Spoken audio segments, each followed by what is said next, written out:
Hello guys, it's Ron Phoenix. Welcome back to my channel. Today we will continue some Waste 30 Investigations collection with Miles Edgeworth. Before we begin the next case, there is something I actually forgot. I actually forgot a trophy that I missed from the last stream.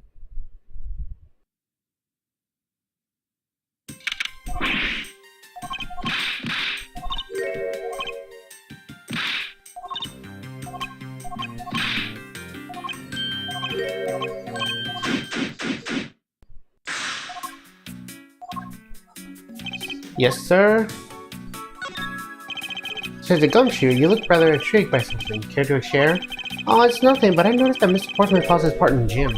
And the detective in that Sunday night drama, All My Cops, is named Jim too. I bet one of them is a big fan of that show.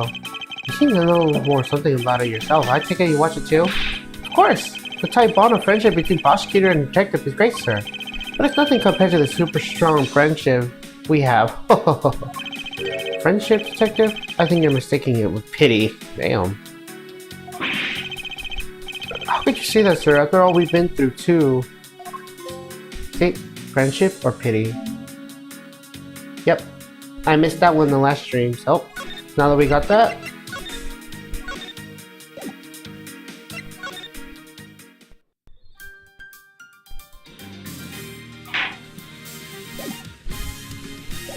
Yep, now that we got that.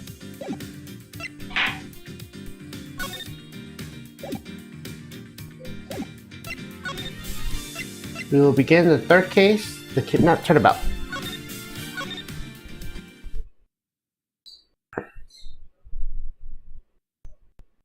Episode 3, the kidnapped Turnabout.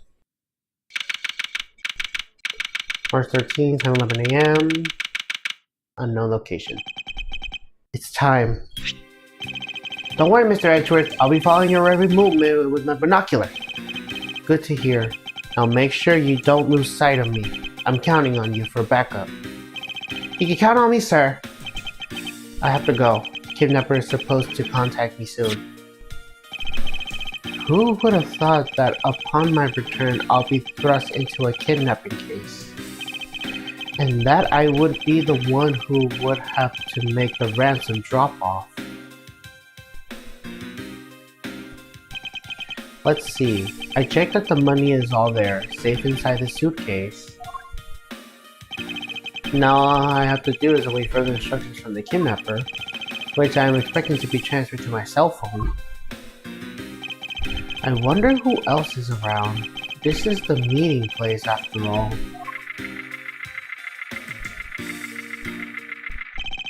Welcome to Gatewater Land! Oh, thank you. And a big hello to you! I'm the Proto Badger. Nice to meet you.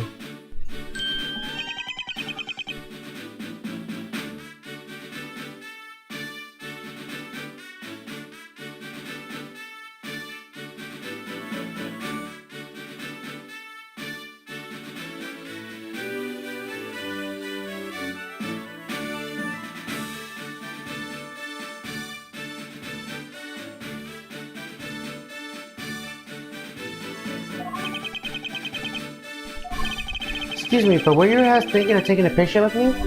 A picture? Of you? Sorry, but I'm not interested. Oh, that's too bad. Well, have a good day. Hello? Who are you? You're not Ernest Amano. It sounds like the kidnapper is using some sort of voice alteration device. I'm his representative, Miles Edgeworth. Are you a cop? No, I'm prosecutor.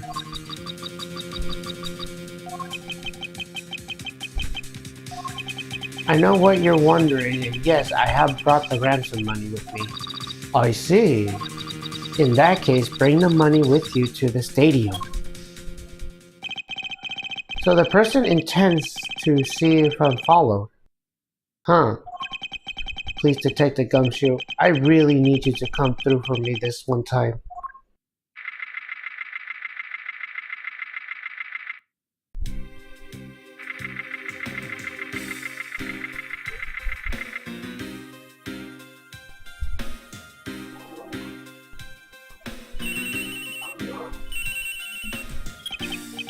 Edgeworth speaking. Next, come to the haunted house. And just how long you intend to make me wander around for?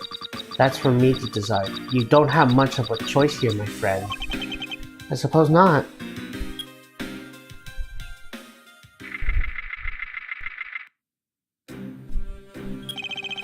I've arrived. Go inside.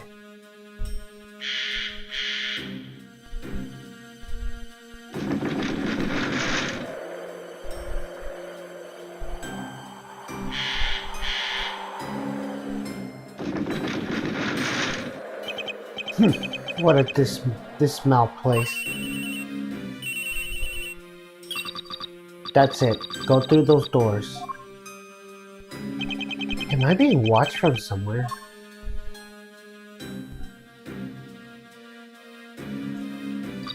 Leave the money and go. Now.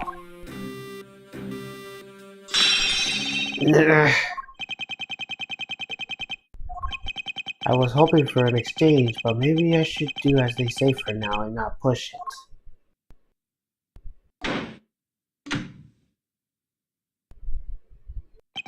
I couldn't catch even a glimpse of the kidnapper. Perhaps I should keep my eye on this haunted house until police backup arrives.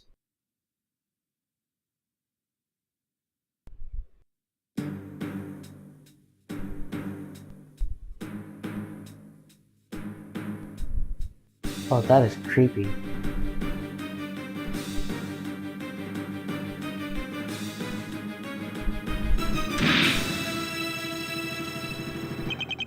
Ugh! It was a trap.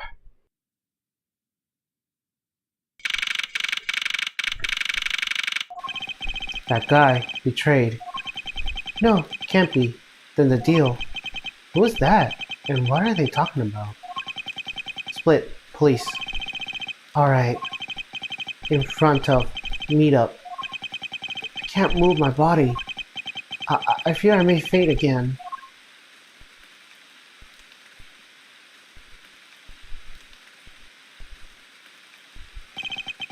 Where am I? How long was I out? I wasn't raining like it is now where I made the drop off. This was supposed to be a simple affair.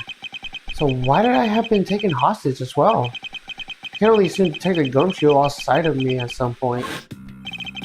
The only reason I agreed to be a drop-off man was because of that phone call. It was from Mr. Ernest Amano, the director of the powerful Sebastian the Amano Group. But besides from that, I owe him a great debt of gratitude. His only son Lance had been kidnapped. I know that Lance is already in his 20s, but I guess some things you never grow out of.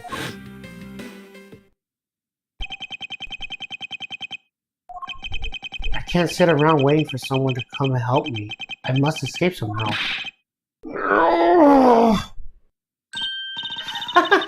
Was that you making a funny sound? Who's there? How dare you laugh at a gentleman's plight? Oh, hello. Who are you? Are you one of the kidnappers? A kidnapper? Me? No way. I'm not into such petty crimes. Nope. I'm after something much, much bigger. I must be worn out from today's ordeal. Focus, Miles.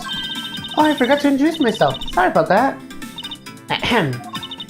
Even in the depths of night, when no other bird dares to take flight, one alone soars to shine, the light of righteousness in the world's blight. And that one is me, for I am the great thief Yatagarasu. Great thief? And did she really just claim to be the Yatagarasu? Oh, but my real name is Kay Faraday. You can just call me Kay, Kay? Good, glad that's settled. Not quite. I have a mountain of questions for you. But first, if you would be so kind as to remove these ropes. I wonder, should I remove them? I was actually having a lot of fun watching you make these silly faces. Hey, there's no need to get mad and icy glary on me, you know? This rope goes through here, and there you go. What a relief. I owe you my things. It's okay. You can pay me back in full later. Now then, what question should I start with? Unfortunately, I can already tell nothing is going to be easy with this cheeky girl. You call yourself a great thief, yet you are really a thief at all? You doubt me? I get it. You think that a young lady like me couldn't possibly be a big-time thief, right? That's not the part I'll have a tough time believing. I'm a real, genuine Yatagarasi, you know? Yep, I'm a pure-blooded great thief. It's a little something I inherited from my predecessor. In that case, you wouldn't mind if I arrested you then, right? What? Of course I mind. I haven't stolen anything yet. Seriously, I don't know how you could say such a horrible thing to your savior. It's true, technically she hasn't stolen anything in front of me, yet. When you say you're the Yatagarasu, do you mean you are the Yatagarasu? Yep! The most righteous of the righteousness, the legendary great thief. But I heard the title only recently, so I haven't had a chance to steal anything yet as of the second Yatagarasu. I was not aware that thieves could pass down their title like that. But don't worry, I got some big plans in the works. Big plans, huh? They wouldn't happen to lead to the big arrest, wouldn't they? I knew it. There's just no reasoning with the prosecutor. I'm not the problem here. I'll have you know that the Yatagarasu has no interest in stealing petty tickets. There's one thing and one thing I want to steal. Only one thing? And that would be... But that's going to have to wait till we find our way out of here. Well, at least there is one thing we agree on. I'm sure I'll have plenty of time later to learn more about you. So you never told me your name, Mr. Prosecutor? Oh, I guess not. I'm Miles Edgeworth. Aha, now I remember. How can you remember something I just told you? But she sure is cheery. Alright then, Mr. Edgeworth, let's get out of here.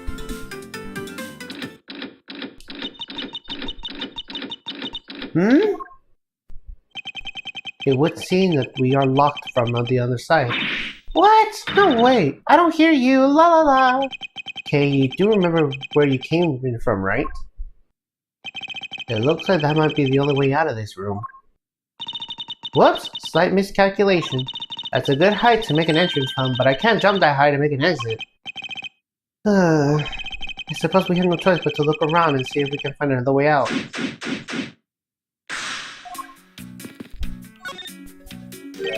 What is this? Looks like a bad badger. It looks as bad as ever. Looks like a costume head to me.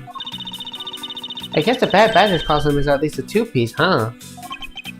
The real question is, why is only the head sitting out here on the floor?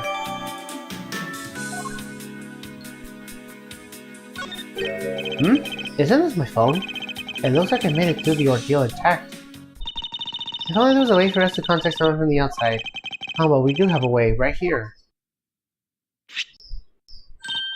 Ah, there was a cell phone here this whole time. If I'm right, Detective Gumshoe should have contacted the precinct for backup for now. Mr. Edgeworth, sir, are you okay? I was so worried, sir. I'm fine. I was just knocked unconscious for a spell of the kidnapper, that's all. I'm sorry, sir. I'm such a failure. If only I haven't lost sight of you. Detective, we don't have time for this. Have the police set up the perimeter right now. You don't have to worry about that, sir. I already got the boys working on that. But in doing that, I sorta... What's wrong, Detective? Sorry to butt in, but I'm afraid you're going to have to make do with me. Who is this? Shi Long Lang of Interpol. A pleasure to speak with you, Mr. Edgeworth. I've heard a great deal about you. So why exactly is an Interpol agent like yourself involved in the domestic kidnapping case? Don't sweat the details. A crime's a crime whenever it's on the local or global scale. Besides, you're the one who's in the world of trouble. And why would you say that? Lang Zi says the pack that runs together stays together. You catch my drift? You cause quite the ruckus by running blindly into the situation and get caught. You should have contacted the police from the very beginning. I'm sorry that this happened because of the lapse of judgment. However, humbly request that you please help me out of here post haste. Sorry, no can do. What? We're hunting the kidnapper now and I haven't got any hands to spare. As I said, my pack moved as one. You're the one who wanted to go in alone, so good luck to you, Mr. Prosecutor. Oh, and once we do catch a kidnapper, rest assured we'll come find you, eventually. You. What's wrong? Did you get cut off? No, my phone ran out of power. No way! It doesn't matter anyway. We should try to get out of here through our own means. Yeah, I have a name to live up after all. If we put our heads together, I'm sure we'll find a way out.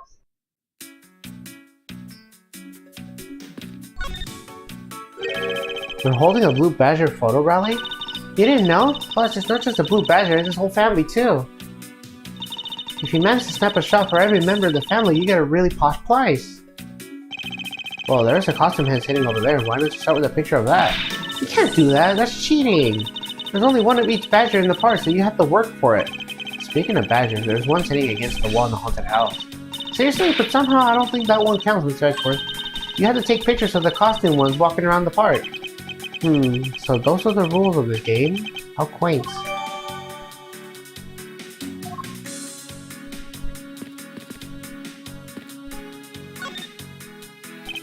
This is the beam I was tied to. What's up? I was pondering if perhaps we can make it over the window, out of the window if we climb this. Good thinking, and if it's climbing action you need, just leave it to me. Thanks, this little hook looks like it might make for a good foothold. Up you go, Kay, and good luck. Count on it! Great thing out of garages, stretch a mighty ring to take us to the skies. Here I go!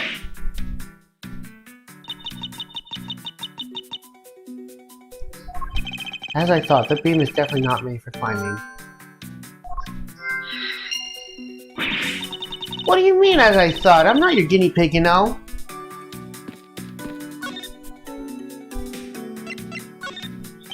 Do you know where the person who kidnapped you went? Well, after they locked you up in here, it sounded like they went to the next room and started talking to someone. I feel like I heard something as well, but it's all a haze in my mind. However, I do recall that the kidnapper was talking to someone. It was just a guess before, but I guess I really am being the two kidnappers here. After that, they left. It almost seemed like they were done with you. I suppose that is the case if my kidnapping seems like an afterthought for $1 million. But if they went to the next room, let's see what they can find out through the slot.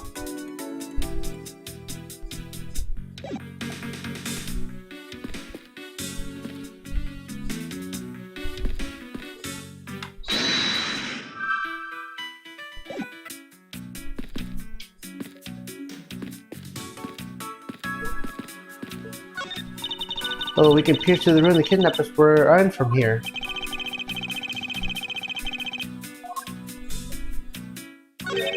Is that what I think it is? I thought the kidnappers had escape tunnel prepared just in case. That's awesome! They're like a bunch of great thieves themselves. No, they're not, because I highly doubt they've made a tunnel themselves. The floor panel was removed and popped up against the beam in a very specific way. I think this building was originally built with a basement or an underground area.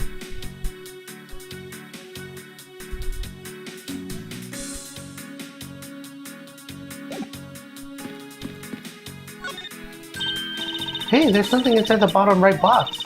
Oh, I think it's the Pink Badger costume. Pink Badger? You don't keep up with what's going on with the world, don't you? In that case, you'd better study up with this whole Badger clan with this. What is this thing? Think of it as a Bible of all things you ever need to know about the clan. Whatever. I suppose I could keep it as a reference guide or something.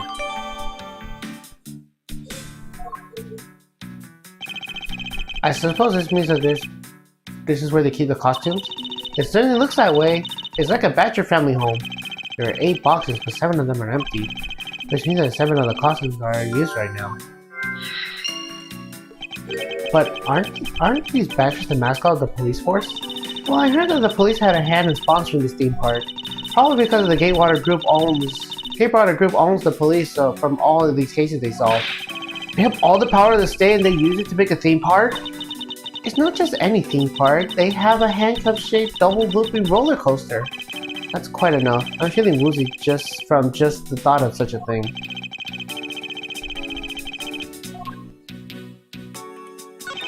And what do we have here? Ah! Why do I feel a laser tag stare aimed right at me? Did you want to take a look? Well, don't mind if I do. Oh, I see. Yes, this is definitely a key! I'm sure it's a key to something. It's something that the something is what is relevant to my interests. I suppose it's a Pink Badger? But since it has the same design, doesn't it seem forced to call this one a female? You think so? I mean, just look at how long her eyelashes are. That's the only difference. And the fact that she's pink. Yes, and her lips are red, see? Lipstick! What? She has nothing to say about the giant pink ribbon, or is that too obvious?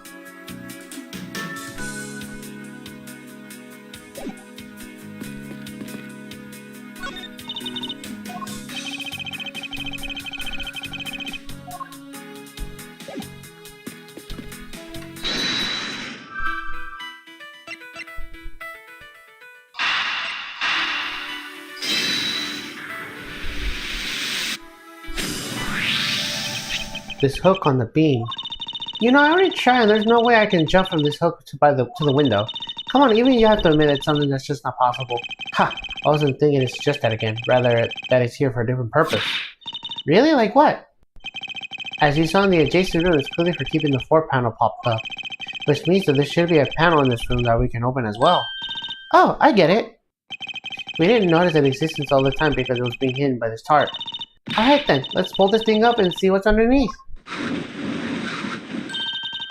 Now this is what I call a treasure.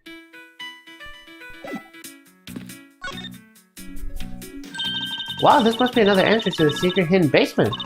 I totally smell treasure. The scent I wish to smell is the sweet fragrance of freedom. Then what are we waiting for? Hurry up and open the hatch. Alright.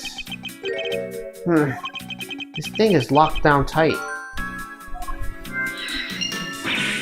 Oh, fiddlesticks.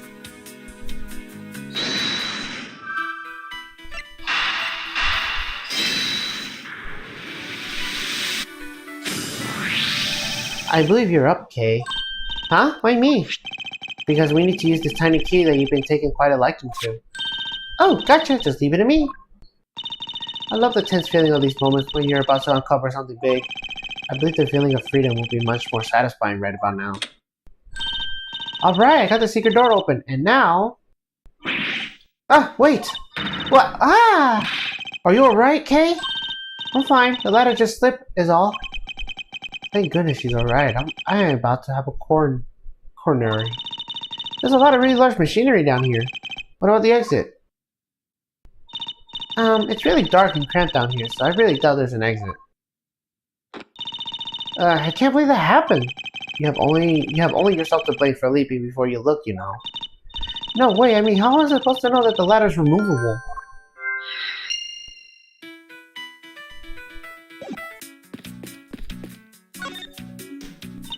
Man, why do they have to put a window so high up anyways?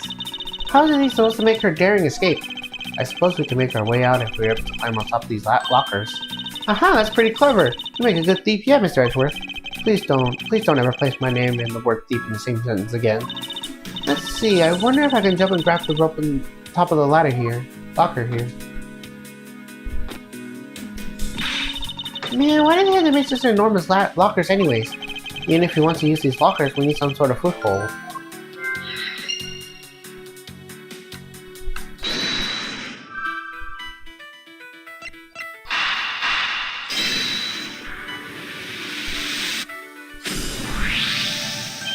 I figured out how we would escape this prison, Kay.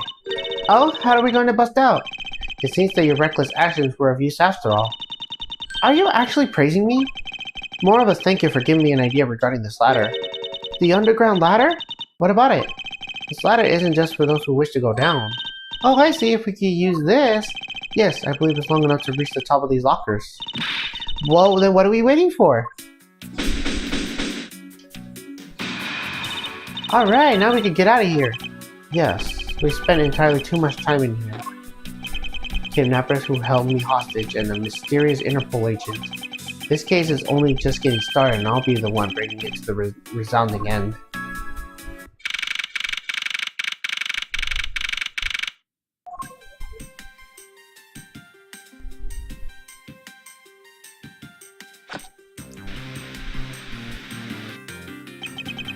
It looks like it stopped raining for now. Yeah, thank goodness. You have no idea how hard it was raining earlier. Mr. Edgeworth! I'm so glad you managed to escape, sir. I was so stressed that I thought my heart was going to give out. Since a gumshoe, may I ask what in the world that is? Well, that's, count off! 1, 2, 3, 4, 5, 6, 7, 8, 98, 99. Shifu! All 99 members are here accounted for, sir. Oh yeah. What the heck do you think you're doing counting my clubs off like that? Every person is a valuable human being, you get me? And everyone has a name that their parents gave to them. No one is a 2 or a 3. Everyone, regardless of age and rank, is number 1. Got it? Shifu! Shifu! You are Ancient Link, I take it? You infidel! How dare you judge our seafood so worldly? Link Z says, a cub who disrespects others soon feels the disciplinary bite of an elder. So don't you ever forget to show the proper respect to us as a person. Sheena! This isn't much, but please accept my card. Oh, thank you. Please, accept mine in return. You see that just now? This is the proper way for two people to show the respect. Keep that in mind, you get far in life. Got it? Oh, that's right. Francisca did warn me. Something about an elite Interpol agent from the Republic of Sinfa. Apparently this man has the highest successful arrest rate in the organization. Agent Lang, why exactly is an Interpol agent involved in a clearly domestic case? That's none of your business, Mr. Prosecutor.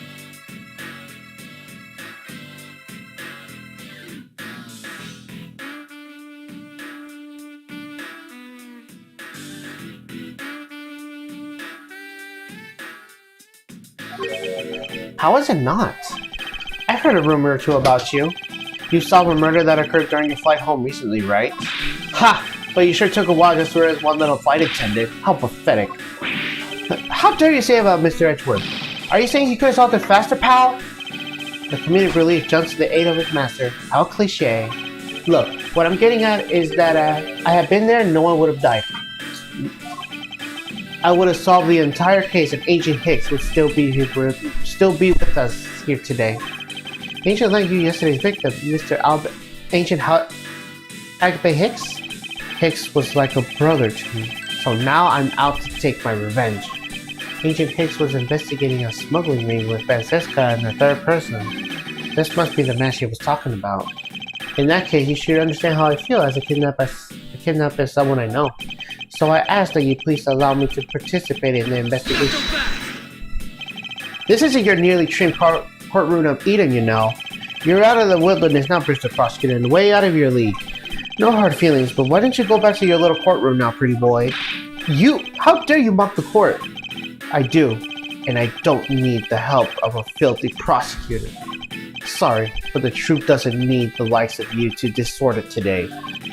Who uses the adjective filthy to describe a prosecutor? And why? Why do I feel such intense loathing and emanating from him?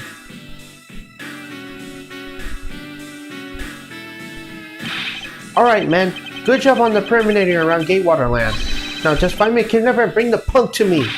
Dismiss! Sir! Now then, Mr. Prosecutor, you just sit tight here and don't cause any trouble, understand? But wait! But Mr. Edgeworth, it's been a while since I last met someone so disagreeable. Why of all places did he show up here, and completely out of the blue at that? I suppose I'll have to ask Detective Gumshoe to fill me in on that.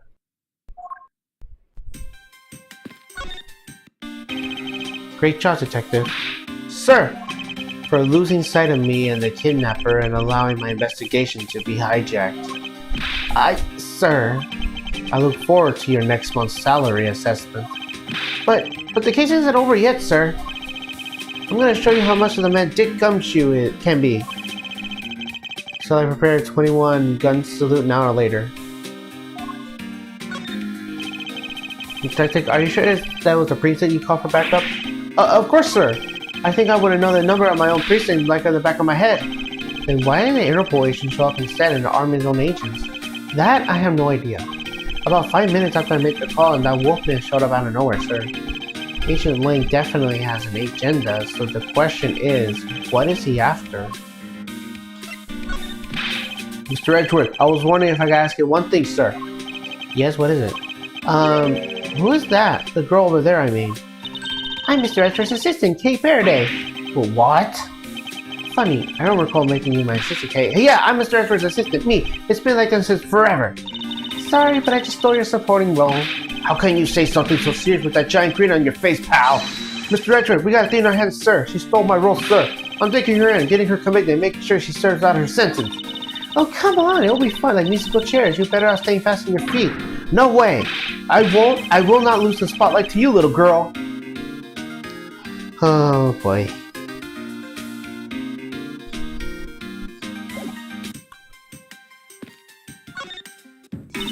Man, I can't calmly do any stealing with all that detective around.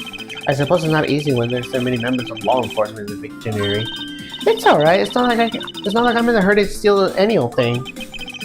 Which is it? Do you plan to steal something or not? Quite the mystery, this one. Maybe I should talk with her a bit more.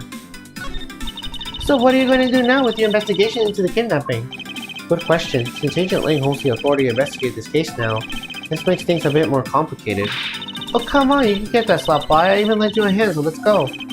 But you're self-proposed great thieves, are you not? I don't believe I can let someone in an unlawful nature participate in the investigation. You don't like to listen, don't you? I'm not just any old great thief, I'm a Yatagarasu. And like I said earlier, the Yatagarasu is after one and only one thing. What is this one and only one thing you're after? The Yatagarasu is only interested in one thing, and that is the truth. I see. It was 7 years ago. There was a vigilante who threw the business world into a panic. Labeled mysterious and phantom-like, the Yatagarasu appeared and vanished at will. Though we still don't know much about this thief's ultimate goal, we do know the target. The Yatagarasu like to find and publicly disclose evidence of corrupt dealings of all sorts. Once the target was chosen, no dramatic calling card or announcement was sent forward. Instead, the chosen cooperation was infiltrated without even the target noticing. Some days later, the evidence of the found was sent out to the mass media, along with the card with the mark of a three-legged raven.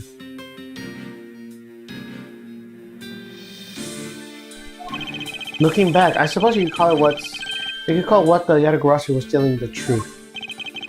Could this child really be the successor of the original Yatagarasu? But that can't be, can it? Lance! Lance! Where are you, son?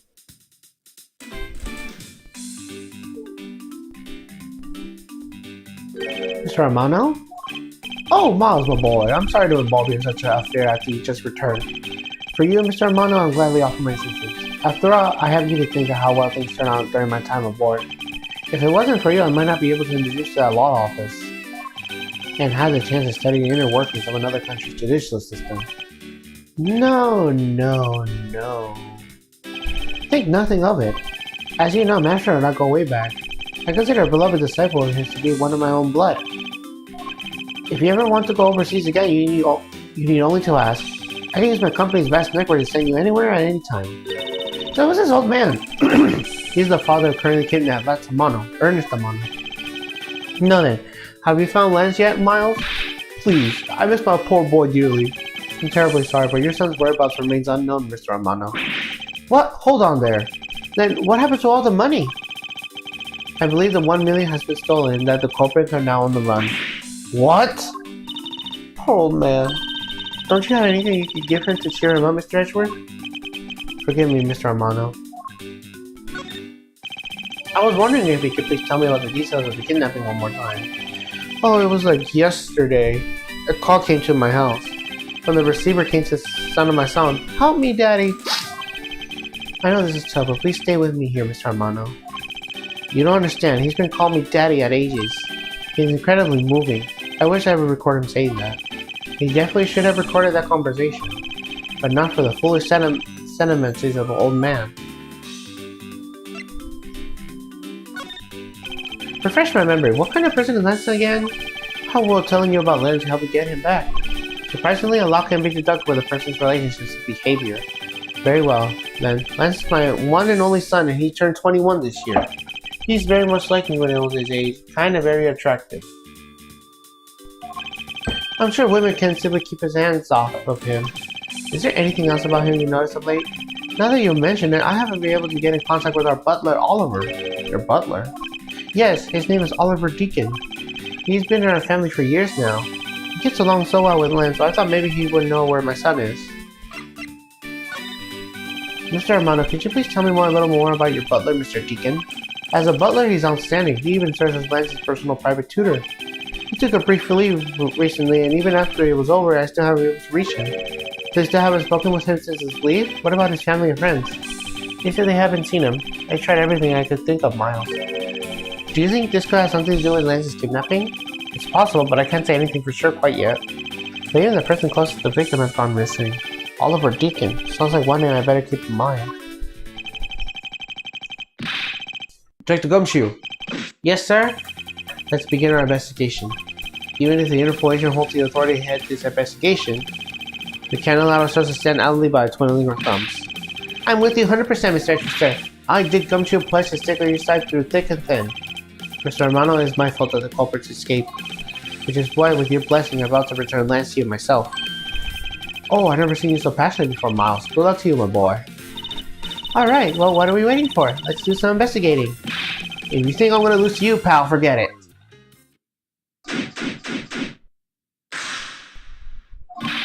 So what should we examine first? Thanks to Ancient Land, we can't leave this area. But the culprits were here until only very recently, which means we may be able to find some clues that will tell us how they escaped. Okay, let's get looking. Hey, you there. Who, me? What are you doing goofing off in a place like this? I wasn't goofing off, I was about to help Mr. Edgeworth kick off his investigation. You imbecile. All prison detectives are now under Agent Lane's direct command. No way! I'm not working for Wolf Boy! Mr. Edgeworth, can you do something?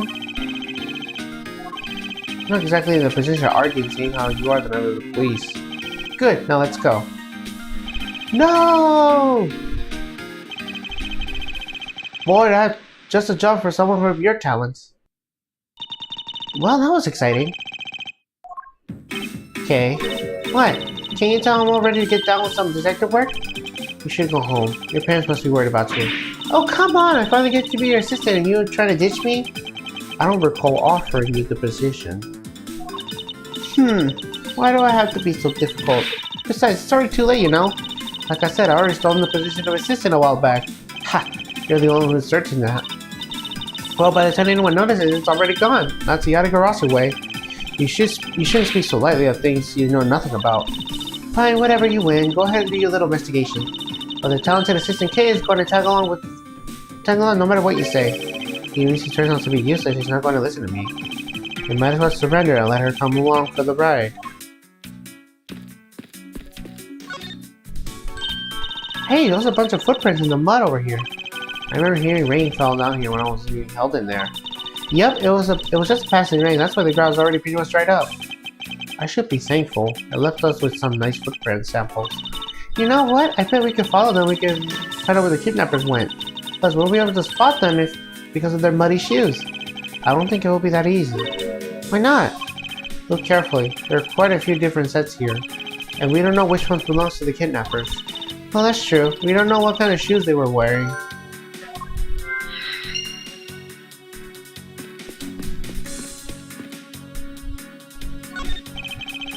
Horses appear in the garage door, completely Wild Westy. They look so lifelike, don't you think?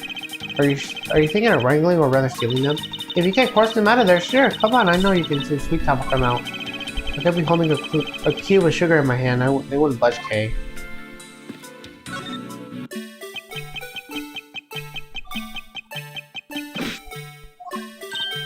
Hey, it's the Blue Badger! Badger, get! I really don't understand why she is so excited over this badger hunt. Speaking of badgers, there's a person inside of there. Mr. Badger, I was wondering if you might share with me what you saw.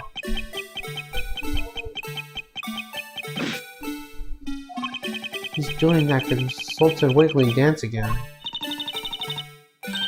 Aha! Ah! You undercover my undercover identity, sir! I was remain under the head, sir! Aren't you Officer Meekins? Sir! Mike Meekins reporting for duty, sir! This man was a witness in one of my cases I had 2 years ago. About the only thing I remember about this officer is that he often spoke and acted before he thought, which gave me a great deal of headaches. Is he a friend of yours, Mr. Edgeworth? I met him in the courtroom once before. Why is he so upset when I unmask him? Does he have something to hide? Officer Meekins, why are you standing here wasting time? Sir! Because I'm not a police officer right now, sir. I'm a Blue Badger. I'm creating memories and dreams for the kids. That's never a waste of time, sir. I have a dream to become a big as Detective Gumshoe, sir. I was patrolling the scorchingly boring bee until a little while ago. but the dispatch radio on my shoulder crackled when the kidnappers have escaped, sir. I thought maybe this was my shot at making a detective, sir. I rushed on over to join in, but when I got here, there was a sea of people already. And I couldn't spread my trademark friendliness and joy on to everyone. It would seem that some people never change. So why exactly are you in that ridiculous outfit? Sir! That's because, sir, I'm here to keep our visitors in good spirits, sir. But it's also to hide the fact that I'm the officer of the trail of kidnappers, sir. I see, Asian Lane is very wise to employ this sort of diversity tactics. To be handed the role of the Blue Badger of all the different disguises, sir, it's such an honor. How long have you been standing here, officer? Sir! For about 1 little hour, sir. That's around the time I woke up from being knocked unconscious. And I've been here ever since, sir. If that's true, then it's possible Officer Meekin saw the kidnappers escaping. But however, sir, I must tell you that I didn't see a thing, sir. I haven't asked you anything yet, officer. No. But I know you will, sir. He's hiding something from me. Officer Meekins, I insist that you tell me more about your recent movements. Sir, I've been playing the Blue Badger this whole time, sir, and getting into it, sir, too. I patrolled the park while I was wearing this costume. And about 1 hour ago, I came over here, sir. I haven't seen any suspicious-looking people this whole time, sir. But I did see a badger, sir, a lone blue badger. Well, you just said that as contradictory in facts. How so, Mr. Edgeworth? This is what Officer Meekin's testimony contradicts.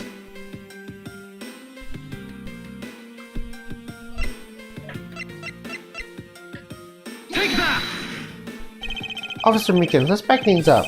I'd like to ask you about your last statement. Sir! Of course, sir. If that's your wish, Mr. Prosecutor. This little patrolman will wait as long as I command to wait. You said that you saw the Blue Badger, correct? And yet, if you take a look at this, what you saw was not supposed to happen. The prize is supposed to have one of each badger at it at any given time. Which means that as long as you are the Blue Badger, Officer Meekins, you should not be seeing the other Blue Badger wandering the premises. What? Sir? Then that would mean that there are two Blue Badgers walking around, but why?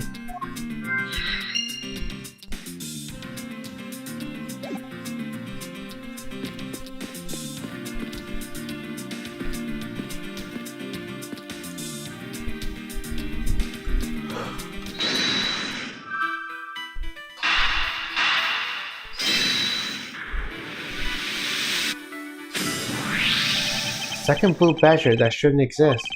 Clearly the true identity of the person underneath is... Oh, I know, it's one of the kidnappers, right? The person who wore the costume to get away. Precisely, after all, the costumes that went missing in the storage room are... the Blue Badger, a Proto Badger, the Bad Badger. Yes, those three. So there are 3 phony badgers running around the park somewhere, huh?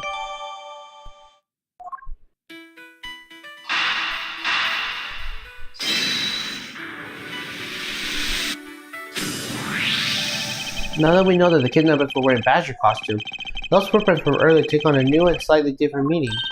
Oh, you mean now we know which tracks belongs to the kidnappers, right? Yes, more than shoe prints, we need to follow the paw prints of badgers. Okay, Mr. Edgeworth, it's time to use those footprints to go badger hunting.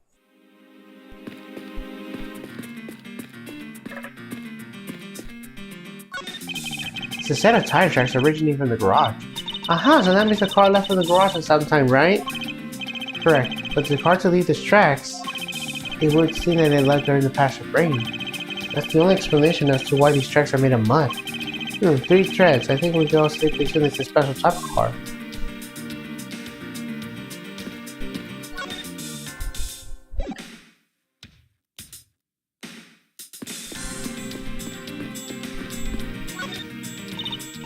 So we're looking for footprints made up of costume. Hey, I think I found them. There are 2 sets here. They both look like a possible candidates. This set is walking to the west. It just stopped, so I can't make heads or tails of where it's headed from here. I think we can assume it's headed towards the stadium. I wonder where the other set leads. This one seems to be headed east.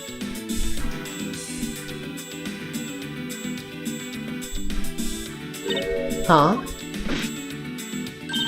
Quick, Mr. Edgeworth! I got him! I got one of the culprits! No, I'm not the kidnapper, sir! Down, Kay. Clearly those footprints belong to Officer Meekins. But our criminals were each wearing a costume.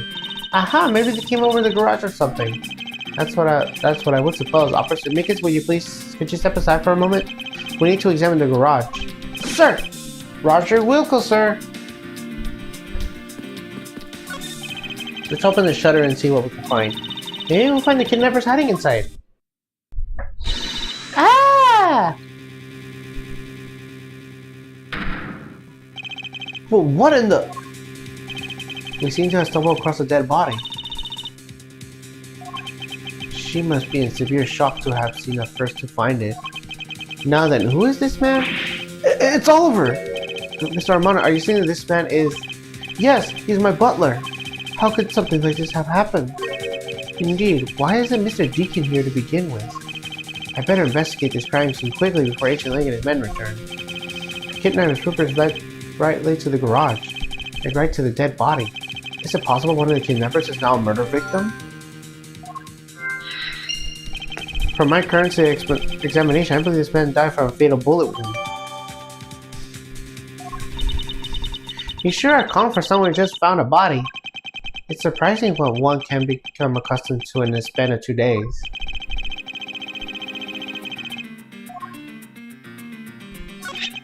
This is an unusually safe pendant. What is it? Is it something valuable? She seems to be regaining some of her composure. It looks like a horse pendant. It's got an antique feel about it. It's really pretty. Hold on. This is made of platinum silver. Nice. It is worth something after all. Oh, and look, there's something written on the back. Colin Devore. It's a name. Colin Devore. What this man's name is... As long as our Interpol agents control this case, I'm not going to be able to find the real autopsy of the victim. I'm no doctor, but let's see what I can piece together myself. There are 2 gunshot wounds, one of his abdomen and one of his shoulder. So that means he was shot twice? No, I don't think so. I think the abdomen one is the entry wound and the one near his shoulder is the exit wound. Nice! I know you can figure it out. It comes with experience, but I've seen my share of crime scenes. Speaking of experience, this crime scene seems a bit too clean for a murder where the bullet would bleed through. I should make a note of this oddity.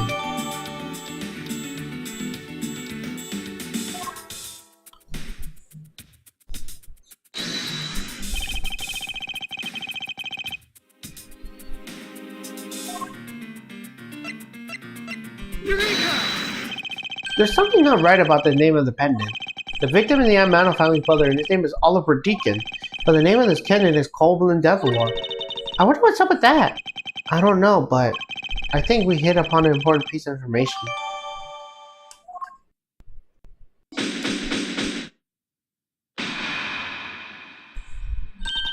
Lance, where are you, sweetie? Excuse me, but you are... But the... Oh, this is bad. He's really good looking. Stop it, Lauren. You can't let yourself fall with a playboy like him. You're in love with... Sounds like someone doesn't know the meaning of the phrase inner monologue, huh? Sorry to interrupt your conversation, but might you be a friend of Lance? Yes, I'm Lance's girlfriend. My name is Lauren Palps. His girlfriend? Oh, it's not like that. We're more like friends, and we're not lovers or anything. We haven't gone that far yet. But I guess that's how people are going to see it, so I guess I should accept it. I even got this ring as a present from Lance. You know what she reminds me of? A cartoon character. May I inquire as to why you are here? I haven't been able to get in contact with Lance lately, and I began to get really worried. I looked everywhere for him, and I heard about the kidnapping, so I came here. Wow, you're really strong for having made it through this by yourself. Is it true? Has Lance really been kidnapped? No one is supposed to know, but yes, it's true. Oh, Lance, I can't believe you've been spirited away. I wonder how you are doing right now.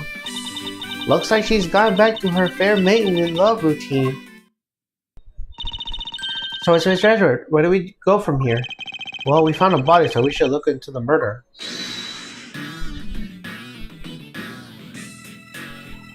My man brought up the speed over the radio. And I have to say, you really should have called. I heard you found something really intriguing. I have nothing to hide, Agent Lang. It's exactly what you see before you. I'll take it from here. Yeah, that guy's really dead. Hey, you waiting for an invitation? Hurry up and detain the suspect now. Suspect? Who? Officer Meekins, is it? You're coming with us. What? Sir, I had nothing to do with it, sir! Agent Lang, do you think you're being a bit rash? Do you even have a good reason to suspect Officer Meekins? Ha! I'll leave that kind of stuff to your prosecutors. It's your job, after all. Like I said earlier, the crime scene isn't as forgiving as your previous precious courtroom. That's your answer? I know you like your logic and reasoning, but that sort of impractical bluff is not needed out here in the field. All you have to do is arrest suspicious person after suspicious person. That's how you eliminate crime from the streets. But that's how precisely how you unnecessarily arrest innocent people by mistake. Innocent people? Nonsense. There's no such thing as an innocent person. We all have a blemish or two in our hearts. That's tyranny! I wouldn't allow such a thing to go on unchecked before my eyes. Too bad you don't call the shots around here. As I sworn to uphold the laws of this land, I cannot allow you to take this man in. That you would arrest a man for false charges without even conducting an investigation. Have you had no honor as a member of law enforcement? How dare you speak so disrespectfully to our Shifu? Hold it!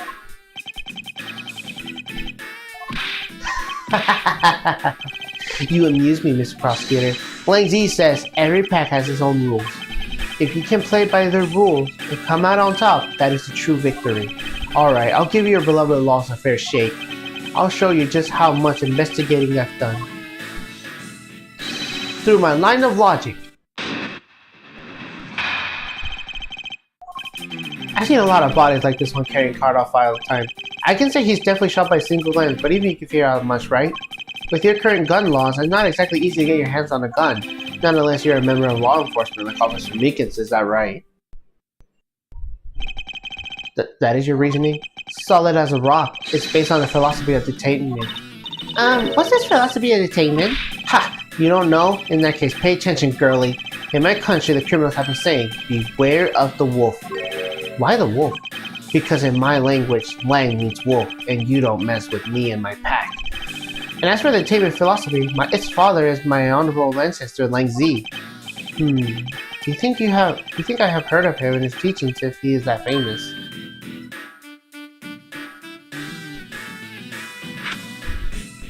Lang Z developed as he worked to lock criminals away from thousands of years ago. To this day, the Singapore police still traces recruits during his philosophies. But thousands of years ago? That makes your story about as believable as a fairy tale. Anything wears downs and breaks over time. Do you really believe something as ancient as that can be applied to today's world? Do you want to put that to the test?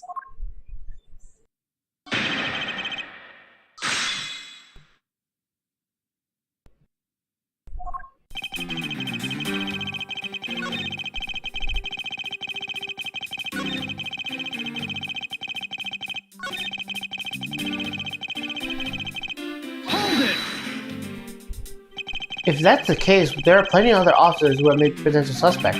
You're not seriously going to arrest each and every one of them, are you? As if I would need to. I already looked into everyone else here. Oh? Other than Officer Meekins, I know no one else's weapon has been fired. How did you check every single person's weapon in such a short span of time? That's because each and every one of my subordinates is extremely capable. It didn't take more than a few minutes to conduct the entire investigation. The power of sheer numbers. But you have yet to check Officer Meekins' weapon, correct? Thanks for reminding me. Hey, you! Show me your gun! Oh! What's wrong? Why does he look so sickly pale all of a sudden? Gun. What do you say? I can't hear you. Stop mumbling and spit it out already. Sir! I lost my gun, sir! How could you be so irresponsible? In the end, it looks like you're still just the only suspect we got. You're the one who waited outside the garage to ambush and kill the victim. So you think the Officer Meekins waited here to kill the victim, do you, Lang? I think this little accusation deserves a lot more scrutiny.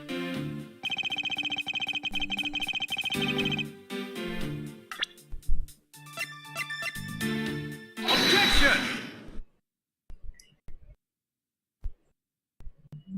Unfortunately for you, Ancient Lang, that is simply not possible. What do you mean? You've seen the crime scene for yourself. And while you were looking, did you think to yourself that it's a little too clean? Oh yeah! So you did notice that there's too little blood. Do you still wish to claim that Officer Meekins commit the murder here? Because this isn't a crime scene, and if it is your men that led you to think that it was, then I suggest you leave the case to the local police and set the record straight. Not bad. I see your logic can just as sound as mine. In that case, let me ask you this. Don't you think it's weird that an officer was hanging out around here in the first place? Weird? How so? Hey you! Your squad's not even supposed to be in this area, right? What were you doing neglecting your duties and loafing around here? Don't you dare give me some lame excuse like I found myself taking a walk. But sir, I really did take a walk, sir. You're a disgrace. How dare you take your pack of obligations so lightly? Officer Meekins is looking extra meek. Is he hiding something? Mr. Edgeworth, please, sir!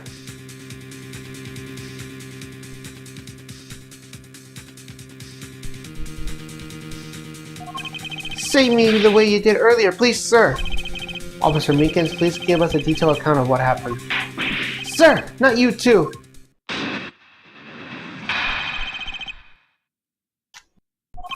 It's true, sir! I wasn't assigned to this area, sir! I was told to check every square inch of the main area gate, sir! I also went looking for the kidnappers while selling drinks to the Blue Badger Mobile, sir! But I got completely caught up in my role selling drinks to the children, sir! Before I knew it, I found myself here in the area, sir! What is this Blue Badger Mobile? It's a moving store of wheels that sells sweet drinks and merchandise, sir! So the Blue Badger Mobile is just a roaming souvenir shop? Sir, I swear I was chasing the kidnappers down when I was being a good dream merchant. He seems rather worked up, even more than his usual hyperactive self. He sure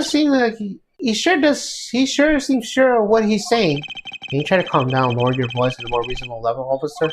Sir! Roger, sir!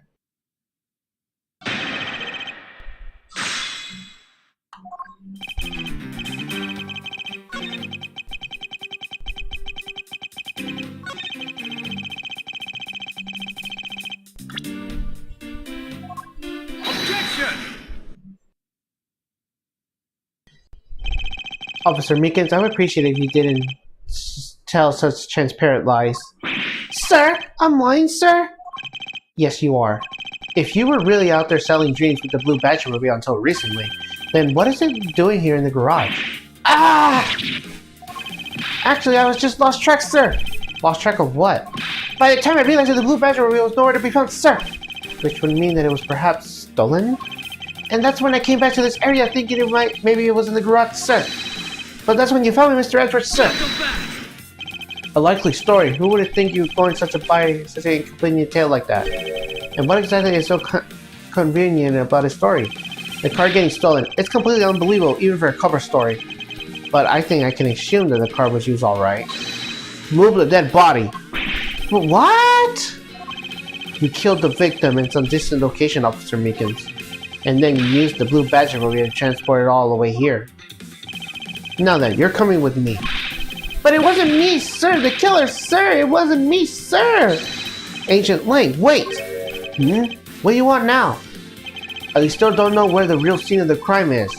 You can't say we know all the facts in this case, let alone the truth. I told you, truth smooch, I couldn't care less. Our job is to catch the crook. You'll find out your precious truth after I arrest the guy and take him in. And that's the job of you prosecutors in your fancy courts with your logic. As for us, we don't have that kind of time to waste. You boulderous buffoon. I think you need to leave. What? We need to get the body autopsy and you guys are getting in the way. You wouldn't interfere with another one of my investigations? Hey now, let's not forget who owns the actual authority to conduct investigations here. I'm afraid that one's doing is interrupting is you, my educated little pretty boy. Oh!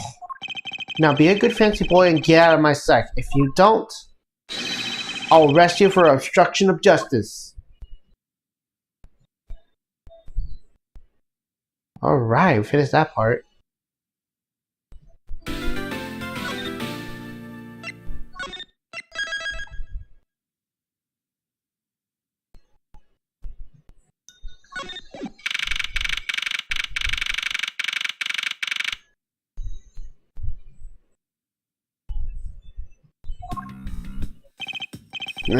Chased out of the pair of peasants. Mr. Edgeworth! Yes, Kay? There's something even thieves should never steal. Do you know what that is? You really shouldn't steal anything, however, albeit. What shouldn't a thief steal? A life. It's too heavy of a burden of your soul to get away with, ever. That's something we can agree on. Well said, Kay. No matter what may try, the murder is one crime that can never truly be hidden, and I intend to prove that by my own hands, when I apprehend a murderer myself. Alright, I'm going to work extra hard to be a good assistant. Let's go! I still never said she could be my assistant. I'm just going to drop the issue. The first thing we should do is locate the real scene of the murder. Mr. Edgeworth!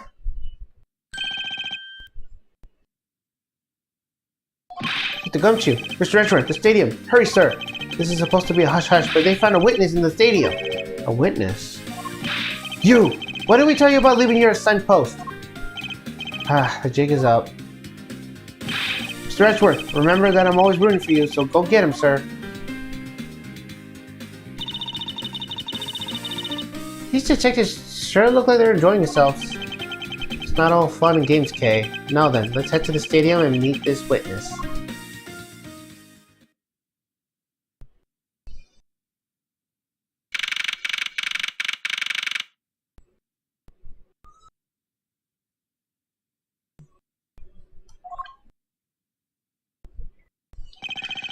I thought there was a witness here.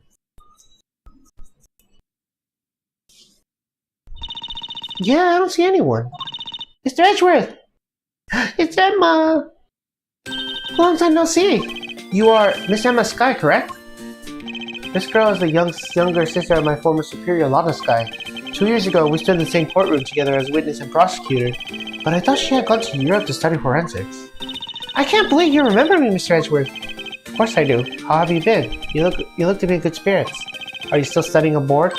You bet! More than anything, I want to investigate crime scenes scientifically. I've been studying non-stop every day to become a top-notch forensic scientist.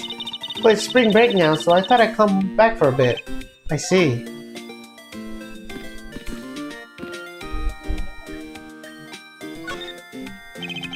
I almost didn't recognize you. You've really grown in the past few years. Please don't tease me, Mr. Edgeworth. I know I still have a long way to go. But I'm going to be a super forensic scientist someday. You'll see. You seem to know Mr. Edgeworth really well. Are you two acquaintances? Oh, I forgot to introduce myself. I'm Emma Sky. Nice to meet you. I'm studying aboard and got to be a forensic scientist. How about you? Wow, that's a great dream. My name's Kay Faraday. And I'm trying to become an unstoppable great thief. A great thief? Don't think too hard on it, Emma. It's not worth the trouble. In any case, we have much to catch on. You bet we do!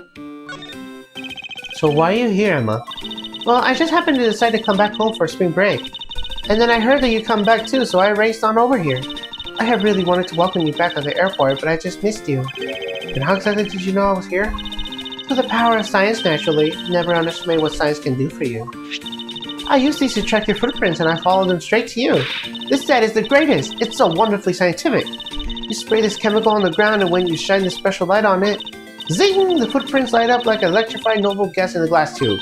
It's almost like magic, scientifically speaking. Forensic science has never seemed more ominous to me than it has very moment. Emma, I'd like to ask you what you witnessed. Huh? What are you talking about? Are you not the witness Detective Gumshoe told us about? Well, I did get a call from Detective Gumshoe earlier. He was practically yelling at me. Mr. Edgeworth needs your scientific doohickeys right now, pal, he said. What was that man thinking? Or rather, not thinking. So let me guess, there's been a murder, right? Yes, unfortunately, there has been a sudden glitch in her eyes. But I need to keep my own focus on the witness, so where does that person go? Are you sure this is another Badger mobile? Yeah, but it's a different color than the blue Badger car. Yes, that is a retina searing pink model. What's that off the distance?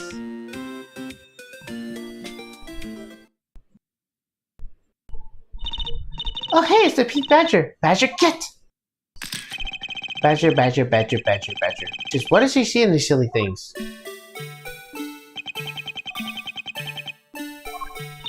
I think this Badger has something to say to you, Mr. Edgeworth. Are you by any chance the witness that we've been searching for? Sorry, but I don't speak Badger dance.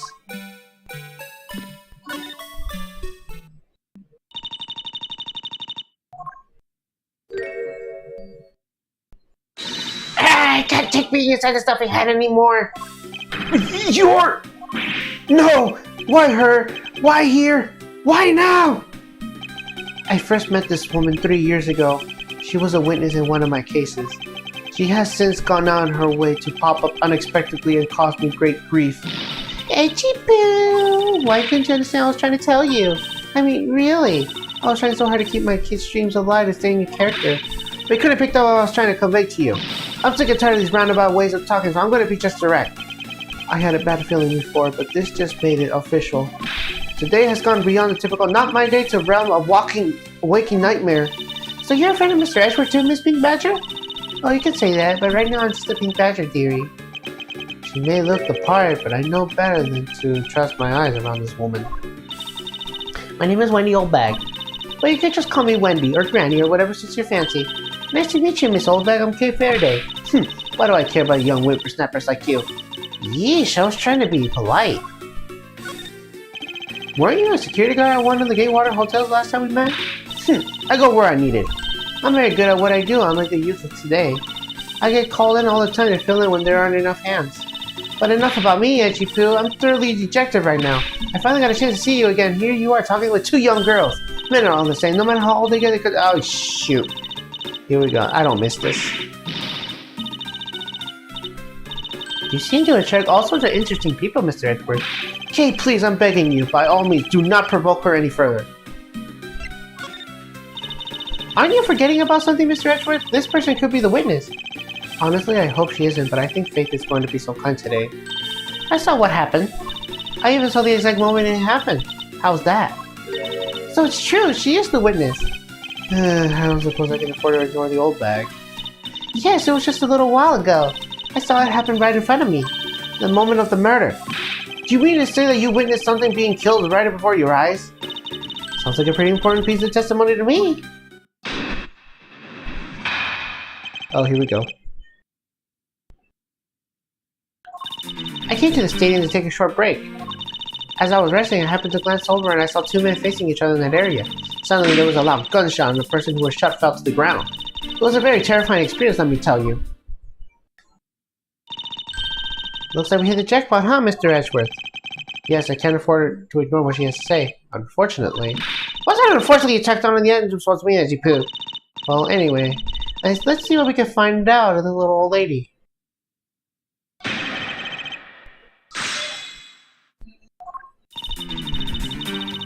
Hold it! You mean you took a break from being a Pink Badger?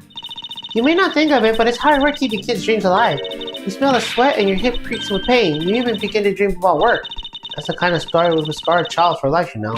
Well, that's why I chose to come here on my break then, whippersnapper. I don't plan on playing the part of dead badger in front of the dead kids. Wait, so what do you see while you, the Pink Badger, were resting? Oh yes, that, well... Hold it! You saw 2 men? Can you describe them for me? They look like your average Joes, completely uninteresting and not worth fawning over. I'm telling you, they are so boring that I don't even remember much beyond that. But do they have any special features? Anything you can recall that would be very helpful. Oh my, don't tell me you're jealous of those 2 men.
Hold it!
Take that!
Very well. If you could please analyze the footprint in the area.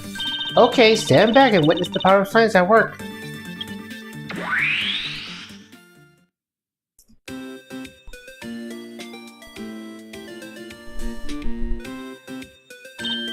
Hey, I found something! Look, right here! I don't see anything.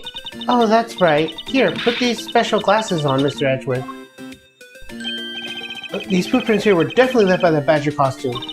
Judging by the way the prints are layers, those seem to be the newest. Then we can conclude that the victim was definitely wearing a costume at the time. Okay, in that case, I'll update these simulation perimeters. I can't wait to see how we find out the new info.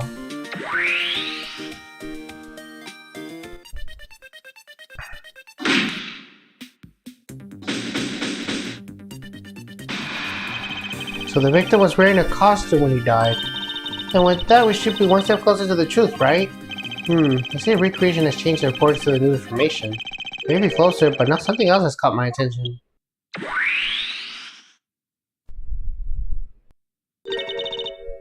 What do you want? Testimony, naturally. I'd like to hear it one more time, if you please.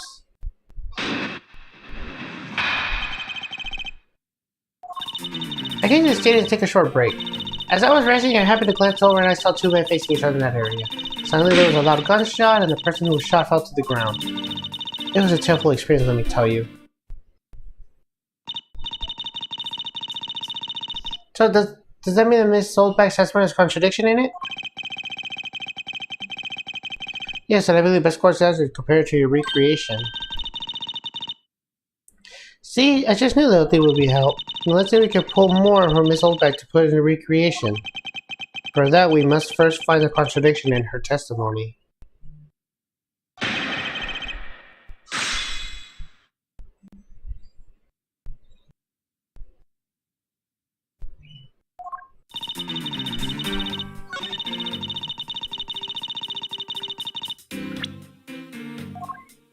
Objection!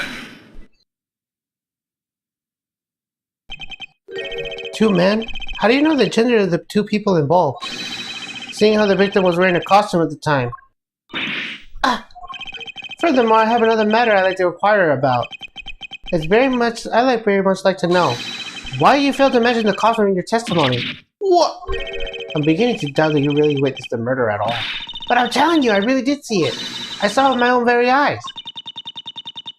From a seat in the second tier. The second tier? Hey, didn't you say you saw it right in front of you earlier? That was, you know, I was using the phrase in the metaphorical sense. I see our witness still has some screw loose in that metaphor sense. Because she sees in the second tier reserved for hotshot VIPs. That's exactly why I go there now and again to take a nap. I can't see how you could have gotten a good look of there. So high up. Weren't you able to see even the victim's costume from way up there? Well, I know the two people. I never saw two people, but I couldn't really see what they looked like because they were in the stage shadow. My eyesight is what it used to be, you know. Now when I was young, some people...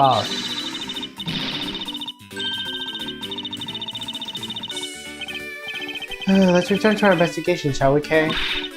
You got it!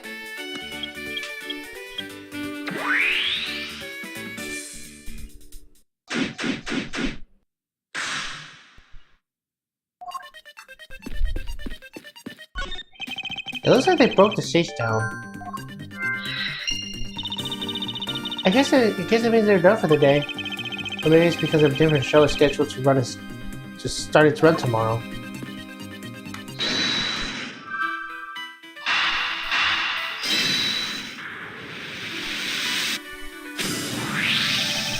If the woman's testimony is to be believed, the murder occurred before the stage was broken down. Do you want me to input that bit of info for the little thief? Yes, if you please. Okay.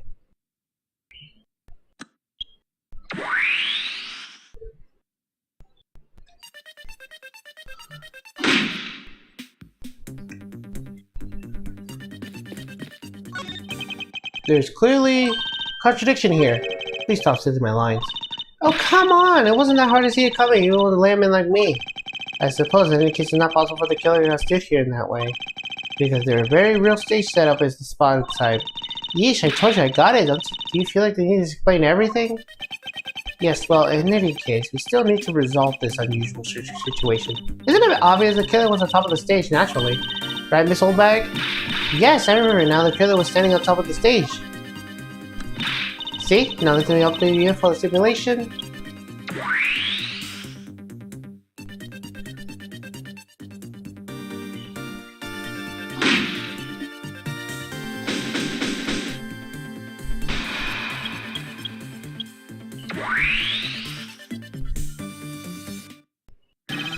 Well, what do we have here? A bunch of hooligans running amok, I see.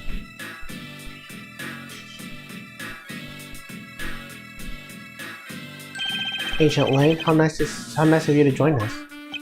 Well, I can't have you going around messing up my crime scenes. Agent Lane, we discovered that the real scene of the murder is here at the stadium. I see, thanks. For what? I'm just trying to show you my appreciation for all the time you saved me. Who knew that such a strange little toy could recreate a crime scene like that? Little Thief is not a toy! You too! Sir!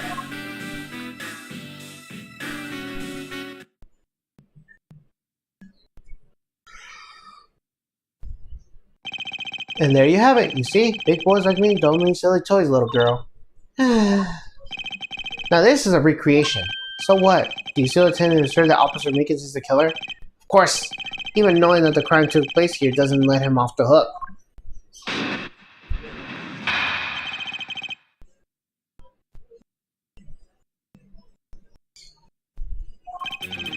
This is the real scene of the crime.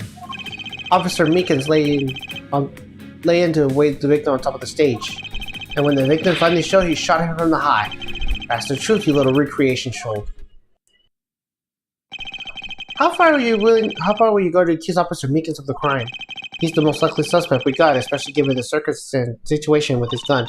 Well, even if he was a killer, at least my recreation was on the mark. You see? Thank you for your understanding, my little crow girl. Yeah, I'm not a common crow, I'm a Yatagarasu, a raven of legend.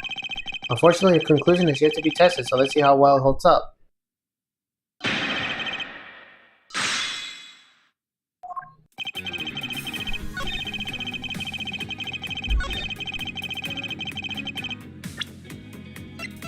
Objection!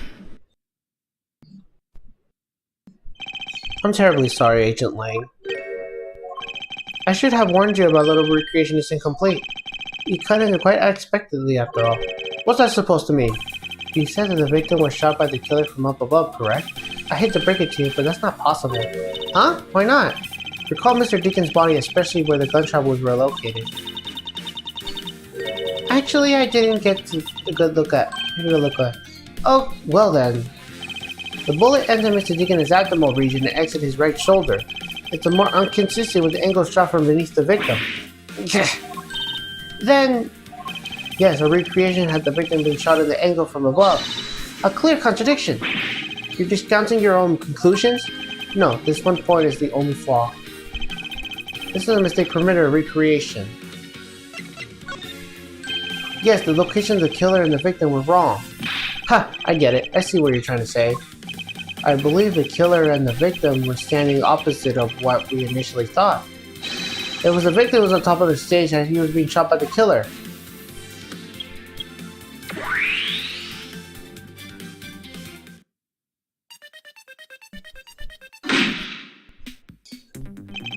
If this is what happened, it'll explain the position of the gunshot wound. But then what about the footprints? If footprints don't lie, we can assume that the killer will also wear a costume. Okay, I'll try using that data instead.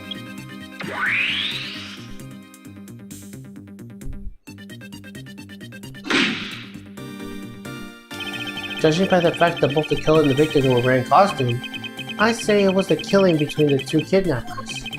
That would be the most natural conclusion. Wouldn't you agree, Agent Lang?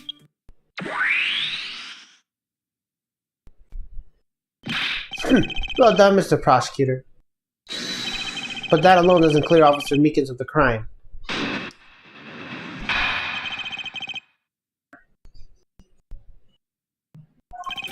I ask you to take another good look at the tire marks over there. The 3 marks are inactive in the blue Badger mobile. That story Officer Meekins told us of the shovel wheels is just stolen was a lie. He drove the blue Badger mobile here and committed the murder. Then he used the car to move the body to the garage in the Wild Wild West area. You believe he moved the body with the car? That's right. It was Officer Meekins himself who pointed us to the way he did it. The 3 tread marks are very telling, however. Is the blue magic movie the only thing capable of creating such a pattern?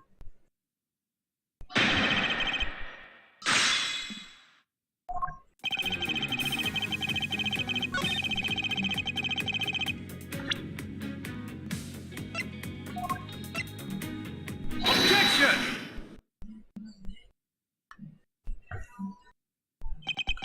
Sorry, Agent Lane, but that's an impossible tale.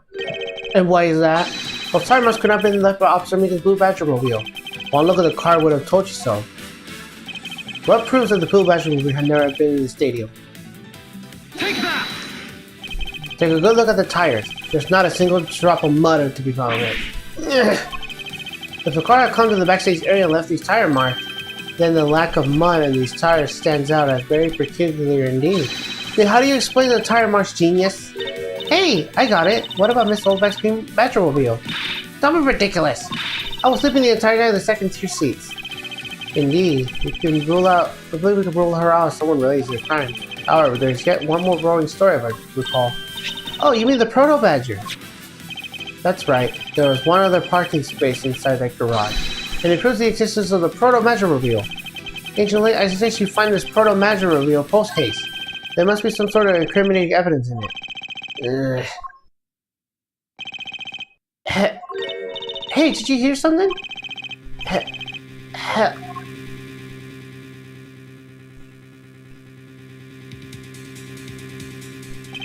Help me. Are you alright? Well, this is something. Looks like we found our kidnapping victim. Where were you this whole time? Wow, Wes. The kidnappers. He was in the room next to the one where I was held in? Ran away using underground and got lost. The kidnappers. What is it? I can't understand what you're trying to say. The kidnappers escaped wearing costumes. Did you see the faces of the kidnappers? No, I did see their faces, but one was a woman. A woman? Quite an important piece of testimony. Hey, what are you Chinese doing? Stop standing there and get your cops on this already.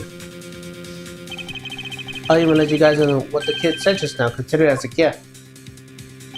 Now, are you going to get out of my crime scene, or am I going to have to get rough? Again? You're nothing but a big bully. Come on, Mr. Edgeworth, let's go. Oh, no, not you. You're a very important witness for my case. I'm not about to let you get away that easily. Don't count on me to testify because I won't, not for you. That's right, I won't either. You hear me, you young whippersnapper? Hey, calm down. There's no need for all this hostility. I just want to take a statement from each of you.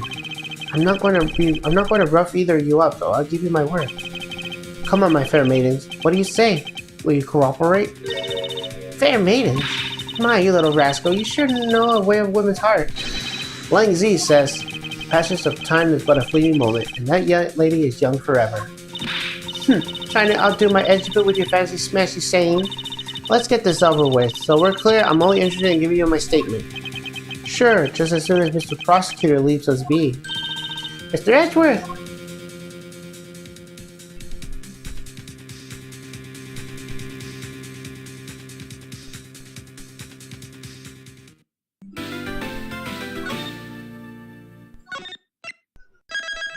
Alright, we finished that one.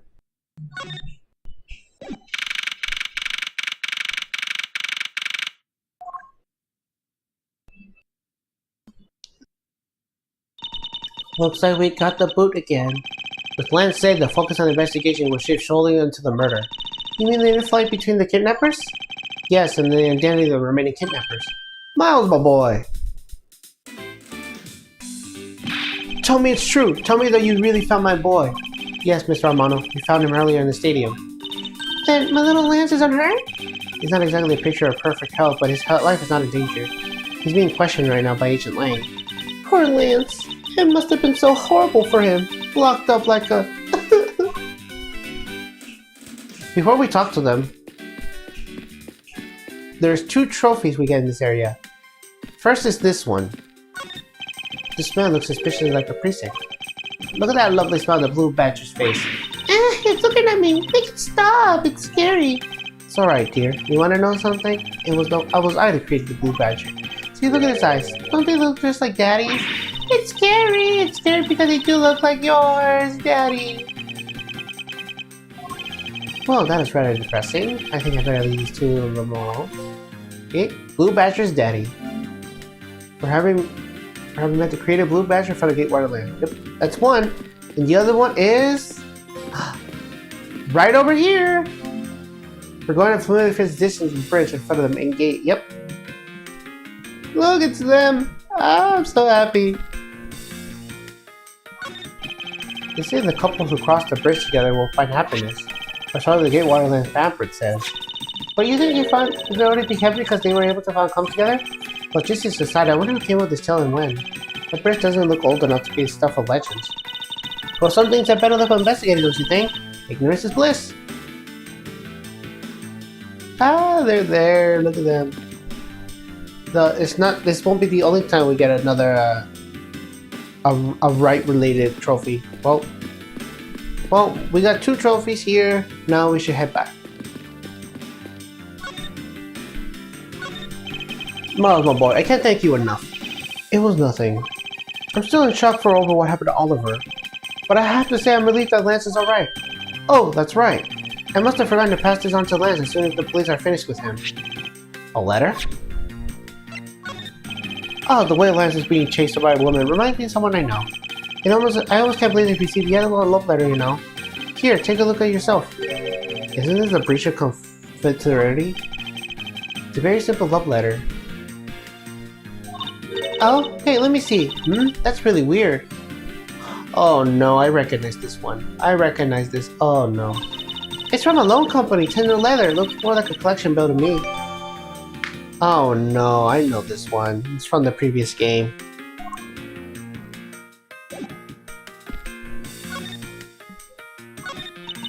He loves me. He loves me not. He loves me. He loves me not. Oh, that's the 12th one. No, you can't give up, Lauren. Just one more try. Excuse me, but I can't help but feel a bit sorry for all the flowers you've gone through. I suppose if they were me, then... Blush. I believe you said that you are Lance's girlfriend when we first met, correct? Yes, I am, but... Oh, it's not like we both think of each other as lovers. But he did give me this ring, so I guess we're not just friends either. I mean, because... This isn't just any ordinary ring. It tastes so sweet when you lick it. Ah, it's so wonderful. You mean to tell me that he gave you a lollipop ring? So which is it? Have you guys not decided if you're going out, or is it just one-sided? Decided? Shouldn't the parties involved naturally just know? My father used to work at Mr. Amano, and so Lance and I grew up together. I just said it out loud. I don't see how anything is to be embarrassed about. So your father was an employee in the Amano group? What do you do? I heard his job was to fly around the world. On Pegasus. Pegasus? Oh, Pegasus was the name of his airplane. The airplane belonged to the company. You had me there for a second, but now it's all changed. My father, he isn't around anymore. Oh, I see. Well, 10 years ago, he rode a Pegasus off somewhere and he never returned. Riding Pegasus to whereabouts unknown. Sounds like the stuff legends are made of. It's been so long, I don't think I recognize him if we were to ever meet again. I'm so sorry, Lauren. But I won't give in to sadness. I have to live. Yes, Lauren, live. About the incident. Incident? But isn't the kidnapping already over and dealt with? But I've been here the whole time, so I'm afraid I don't know much about the other incident. How did you come to know Lance and he been kidnapped? Oh, that's because of a woman's intuition. You based everything on that? I know everything when it comes to my Lance. It's really strange. It must be destiny. She started fantasizing again. So what are you going to do now, Mr. Edgeworth? We're already established that there's a good chance the killer is the other kidnapper. It's my duty to figure out who this other person is. I believe they're the one location that might hold a clue or two. Alright, the place we were held by prisoners. Oh, they don't lump me with you. I can't allow you to slander my good name in the Great Thief by saying I was captured. Besides, we checked that place pretty well when we were there, remember? Don't you think we have an even better idea to check somewhere else? Perhaps you're right. Our leading right now leads to the killer's identity. The orb is located in the kidnapper's hideout. We're still not allowed in, remember? Agent Lang and his men should be done by this area. In that case, there's no harm in asking if the officer over there will let us in.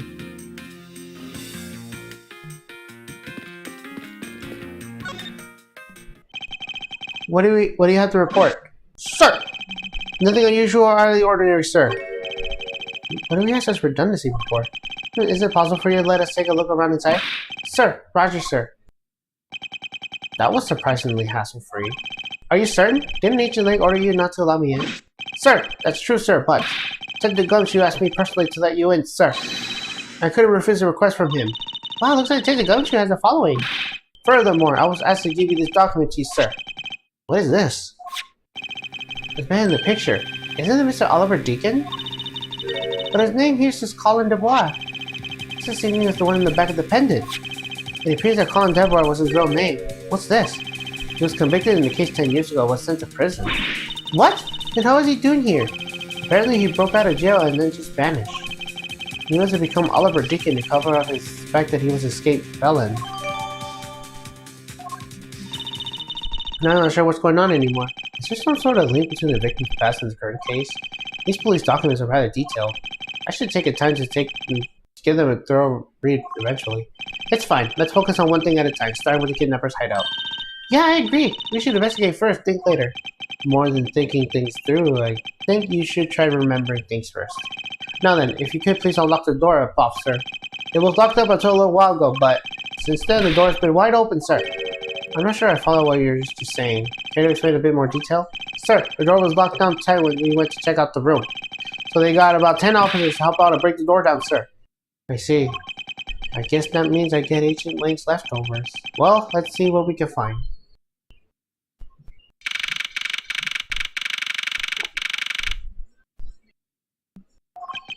So this is where the kidnappers planned their foul deed. Well, you were tied up in the wall in the room next door, hee hee. Okay, please, let's just bring that up again. Now then, down to business. There might be some clues left in this room. Let's try to find what we can to the other kidnapper's identity. This door is thoroughly broken thanks to the police who forced it open.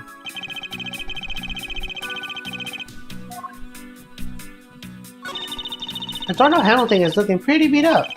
I suppose that's what happens when 10 officers break their way in with brute force. Hey, that's odd. The lock on this door is completely fine. Look, not a single dent. But how is it possible that after the officer told us? Yeah, if the lock had been used and the door was busted down, then the lock itself should be completely wrecked. So the lock on the door, at least to the outside, is undamaged. How could that be?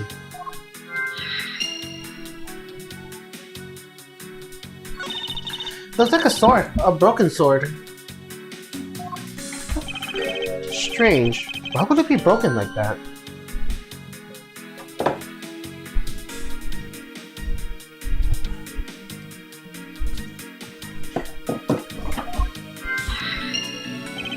Swords don't usually break on their own. That's true! Alright then, let's think about it this way. Maybe it's broken when someone's trying to use it for or on something. Hypotheticals aren't going to get us anywhere. Perhaps we should think more of this later. Found a hidden entrance. The underground has popped up wide and open. Be careful where you step in, Kay. I only found that other opening one you know.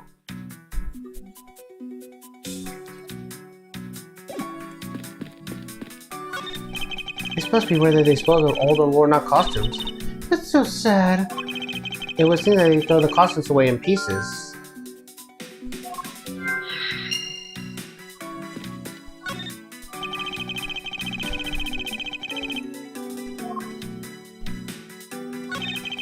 Cheap styrofoam cups. Looks like they only have 3 cups were used. Folding chairs, and by the looks of them, they were probably used by the kidnappers. There are 3 chairs around this table.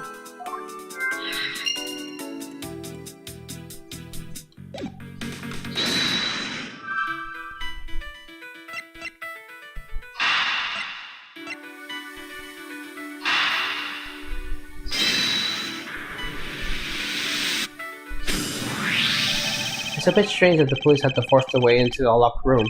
One look at the precinct door lock and anyone could see that it's not used at any time. But the policeman outside said it took 10 minutes to get it open. A door that was locked tight despite it being not locked at all. It can only be because of this. Oh, you mean... Yes, it was used to jam the door. Here, take a look at the door handle. Do you see how the handle's completely destroyed? So that's how the sword broke.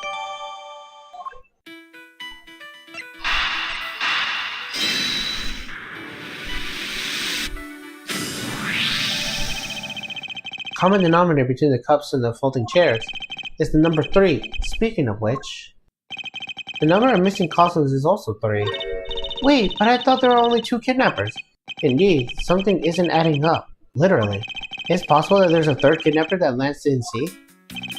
I thought that we might uncover the true identity of the kidnappers, but instead we only uncover more questions than needs to be answered. Ah! Oh, what is it? Well, Mr. Edgeworth, am I correct? Well, what are you doing suddenly popping up in the secret entrance like that? This is an underground passage used by staff members, sir. We badgers should make use of it to our duties. Look, why don't you just get out there for entirely, and then we'll talk, okay? I beg your pardon, miss. Photo Badger, get! Alright, only one more to go.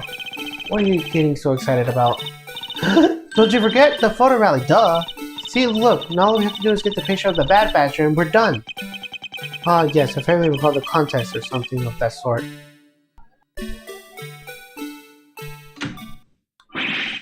What? It's gone! Well, where did it go? What happened? What's wrong?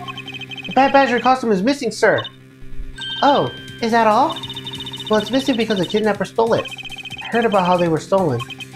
But they said that only 3 of the costumes have been taken. What? Is he saying that more than 3 of them are gone? Mr. Proto Badger, please tell us more about these costumes you see. What do you mean by the Bad Badger costume is missing? Why, just what I said, sir. We are 1 Bad Badger sword. Counting the spares, we have 2 of each costume in hand at all times. Okay, so because one of them is walking around in a car, the other should be in that room. Actually, both of them should be in that room. Huh? What do you mean? Normally, we don't use the Bad Badger costumes. In fact, we only use them during a certain event at a set time each day. It's a stage show where the Bad Badger wrecks happen around the park. And the other badgers must work together to apprehend him, sir. What species that such a show exists? Well, sir, we were trying to explain to you the only time we use that costume. And doesn't it make it near impossible to picture the Bad Badger? Personally, I can't believe that is this close to showtime and there's no costume. Oh dear, what am I going to do, sir? All that basically means is that the kidnapper stole 4 costumes in total. Then you're saying that the 4th kidnapper? No, I don't think that's very likely. Oh? Recall the costumes in a minute. Stolen ones, you mean? But it proves that the 4th kidnapper does not exist. Take that! If you have 4 people and you wanted to steal a 4th costume, wouldn't you naturally go for the full set and steal the Pink Badger costume instead? Yeah, that makes sense. And yet the kidnappers decided to steal another Bad Badger. I believe the culprits needed 2 Bad Badger costumes, but the question is why?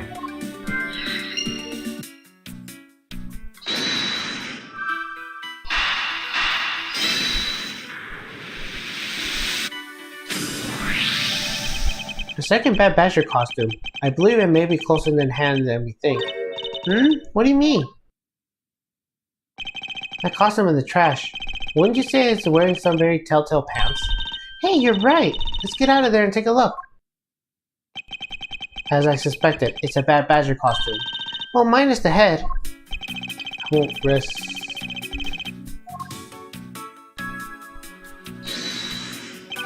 Is this spell somewhat connected to any of the evidence I hold?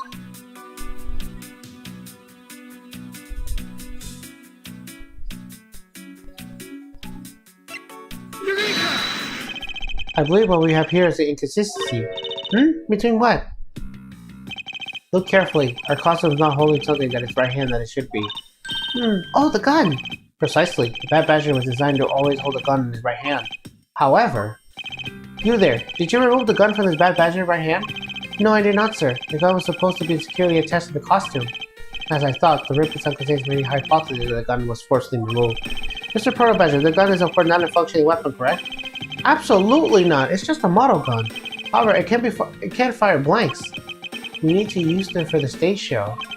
It seems that our kidnappers also need to use the model gun, my dear costume friend.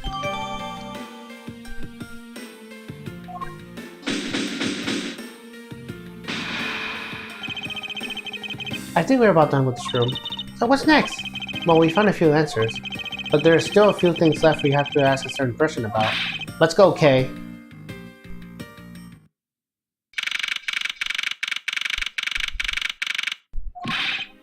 Mr. Edgeworth, sir!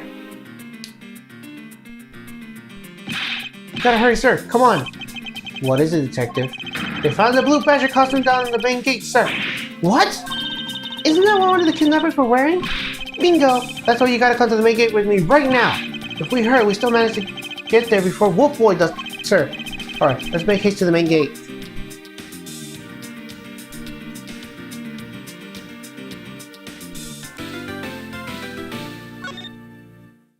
Alright, let's do it.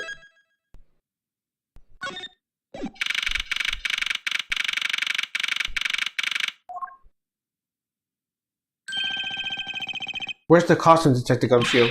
Just on the other side of the fountain, sir.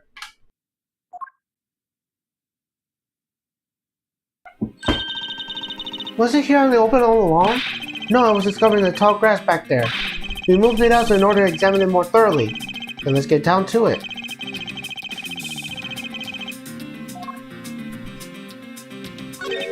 What do we have here? Oh, it's another pendant. It's 2 treasures in one day. How lucky is that? And hey, it's pretty baby made of platinum silver too. Another pendant on top of the one we found on Mr. Deacon? Is this possible that these two? Hold it right there! Hands up, Mr. Prosecutor. You sure know how to cross the line, don't you?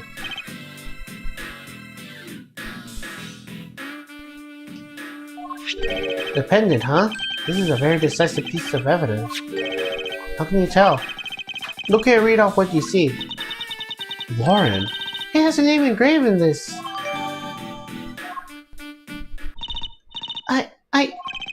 Aha! We have you now, Miss Kidnapper. No, you don't understand. Lolly, I can't believe you were one of my kidnappers. Lance. You're kidding! Miss Paul was one of the kidnappers? Yes. It was me. I held Lance hostage. So Miss Pops is one of the kidnappers. But even knowing that, I can't call this case solved or over. Hey, guys, case closed. Get the car ready and I mean a special one for this young lady. Hey, again, Mr. Prosecutor, what is it this time? Are you proposing that Miss Pops is also the culprit in the murder case? What happened? I thought Officer Meekins was your suspect. We found it. Found what? The officer's gun. He literally dropped it in the middle of a thick patch of grass. Your country's police are a sham. Just look at how careless they are. Who are you calling a sham? The officer's gun didn't show signs of having been fired, so it can't be the murder weapon. So Officer Meekins has been cleared of all charges, I see. And that's when a brand new suspect comes walking into the scene. The murder only happened because the kidnappers started fighting amongst themselves. As I recall, it was you who said that, right, Mr. Prosecutor? Miss Pops, did you really kill Mr. Deacon? Yes, I killed him. It can't be, I can't believe it. Thanks for the confession.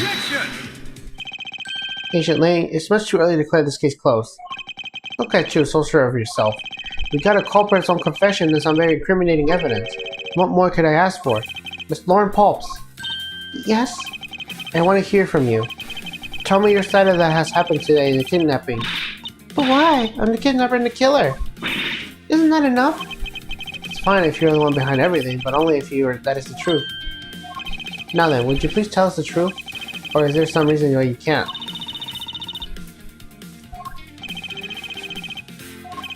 I had a change of heart. I think I enjoy seeing you sulk away and losing out. Alright, you heard me. Let's hear about all the evil deeds you committed today.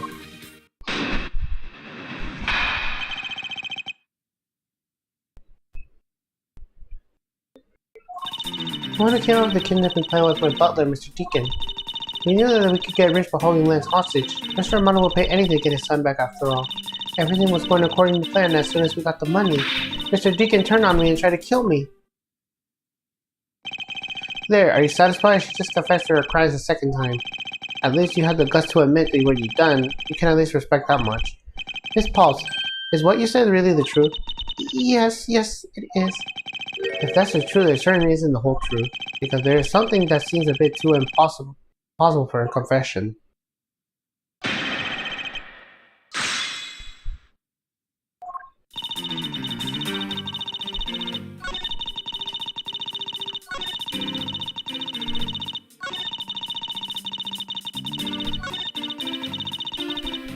Hold it! What do you think he did? I have no idea, or maybe he had plans of doing so in the very beginning. His Pulse. Wait, Mr. Deacon planned to kill Miss Pulse from the very beginning? Was that ever really likely to happen? What should I do? Should I raise an objection? I'm sorry, but I don't think what you just claimed is all that likely. Huh? I don't think Mr. Deacon would have ever been capable of killing you. But why? We were total strangers. It's not uncommon for people to kill each other over money. Miss Pulse, you really are clueless, are you? Well, what do you mean? You never knew what your role in the kidnapping was, nor you know who you really are. But I do, and I can show you this piece of evidence. This proves that Mr. Deacon would have came to bring you so to kill you, Miss Pulse.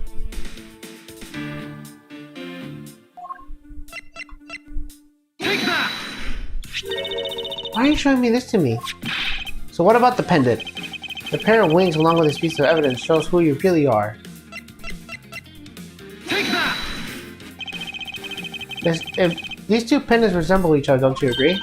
Hey, you're right, they're the same color and they're even made the same material. I believe that the two pendants are actually one. Shall we give it a try? Wow, it's totally Pegasus. But why? What is my pendant done with Mr. Deacon's? You're a smart lady. I'm sure you can imagine why you might be.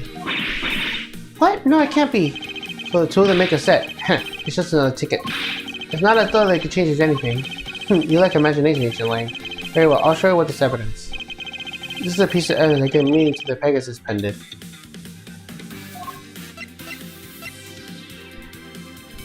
Take that! Oliver Deacon was just an alias to this man. His real name is Colin Devoir, the name that is etched in his horse pendant. What? An alias? I suppose he has to hide the fact that he was a felon somehow in order to live. But it makes sense given what he was written in Mr. Devoir's Dulcimer. What I really wanted to find out is this. This specific section is what reveals the true meaning behind these pendants. Take that! Mr. Devoir had one daughter, and her name is Lauren Pulse. That's a lie, that person's not my father. He's gonna come out and tell you he was your father because he was in hiding. However, I believe he was trying to secretly watch over you. Do you still believe that a man who could kill a daughter was separated from? Or even such a man who allowed his daughter to get involved in the kidnapping plot? But what is so funny, Ancient Lang?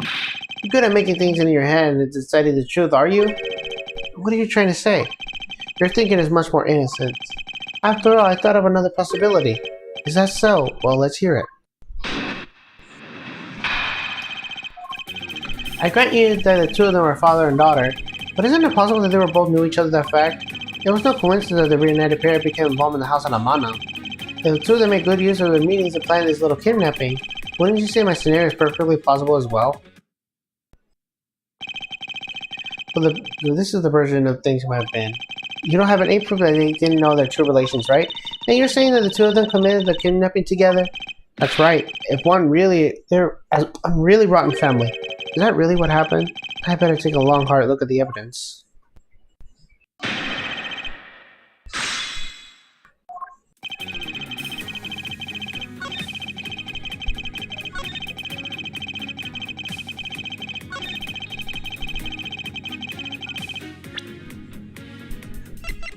Objection!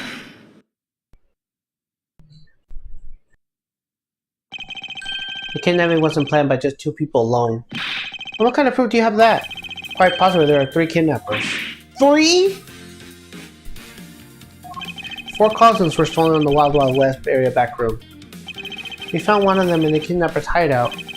But as for the other 3, I can assume they were being worn by 3 different people. You can also find a 3 set of cups and 3 folding chairs that were used in the hideout. It's all clearly points to the 3-man group, and I believe this third person is the real mastermind behind the kidnapping. Who is the mastermind? I present to you the brains behind the kidnapping. Take that! Lance Amano? Yes, the abduction was in fact schemed up by Lance himself. Recall what he said when he appeared before us. Did you see the faces of the kidnappers? No, I didn't see their faces. Just 2. One was a woman. However, there were 3 kidnappers, which is in direct contradiction of what he said. But I know I only saw 2 people. This guy was being held hostage. It's possible he couldn't see all 3 of them. Ah yes, about when you were being held. I may have doubts about what happened then. Lance, would you mind telling us what happened while you were being held captive? I really don't remember much anymore, honest. But if I don't tell you at least something, you won't believe me at all, will you? I was kidnapped yesterday morning. They had me shut in that room blindfolded the entire time. But the kidnapper suddenly disappeared around the time I heard rain falling inside. My hands were cuffed, but I was stuck with luck and they let me alone. I made my escape and ran away from that room as fast as I could. To the underground passageway, I presume? Are you okay? Sorry, I really don't want to recall that horrible ordeal, but now you believe me, right? No, not quite yet. Ah, how can you not? Why are you looking at me like icy daggers in your eyes? Because he's a prosecutor and then they become all of that. I'll have you know, Agent Lee, a prosecutor's eyes were discrediting the truth. And should they be interpreted by cruel times then so be it. There's a sticking point in Lance's testimony. Let's see what he offers up when I push a little.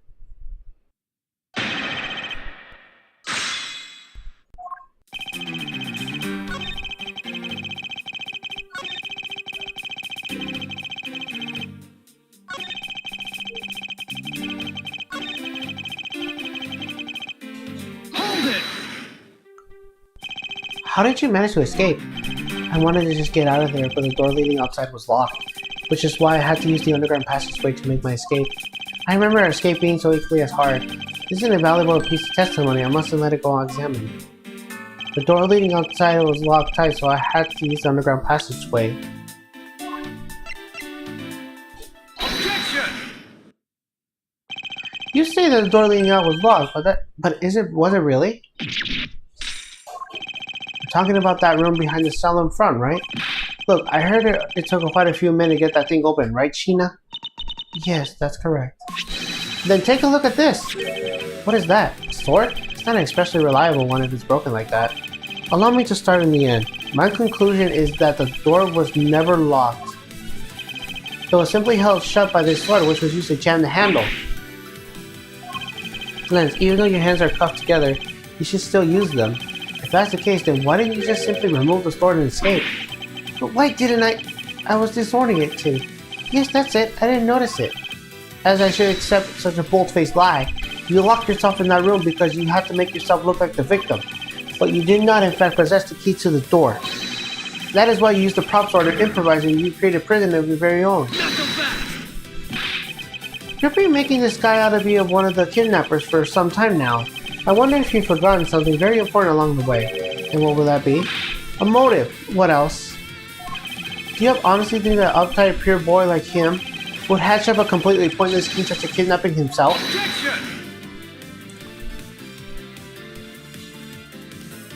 This proves that Lance did indeed have a motive to commit this crime. Take that! To put it simply, Lance had a very urgent need for money. This is hardly a typical love letter. This is in fact a collection bill. It appears an upstanding boy has accumulated such a debt. Isn't that right, Lance? Ugh!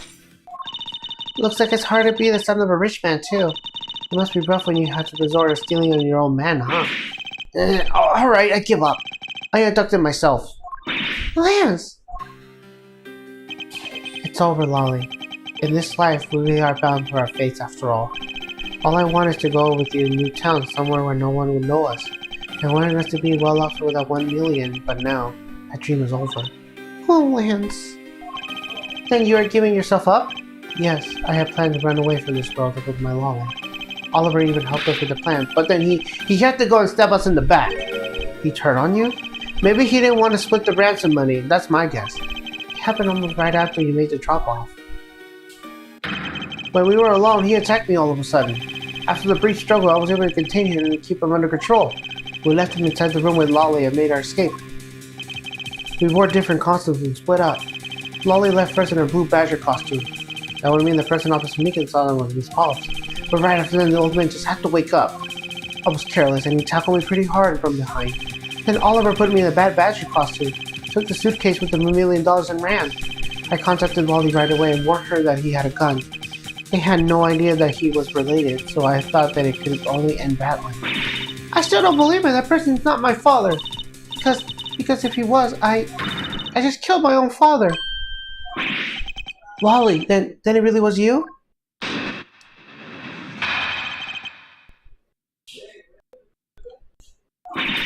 Hey man, it's not my father. I mean, because at the stadium, there was a bad badger pulling the suitcase with the $1 million on it. But that badger pointed his gun at me, aiming to shoot me dead. That's why I used the gun that I got from Lance. It was a gunshot. The other person crumpled to the ground, and I ran, scared for my life. I think the big picture's trying to come together and focus, don't you? Lolly, forgive me. I didn't think it would turn to something so frightening. If only I could have protected you. So Miss Pulps, she shot her own dad without even knowing who he really was? If that's what she says is true, are you saying she's lying? But why would she lie about something like that? What purpose would it serve? You wouldn't be surprised how often people lie without realizing it themselves, Kay. Huh? What's that supposed to mean? What I mean is, listen very carefully to her confession once more and you'll see.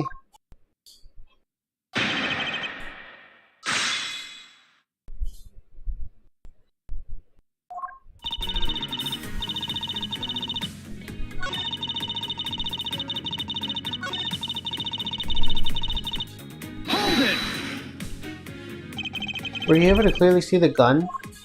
Yes, I got a very good look at it while it was pointing at me.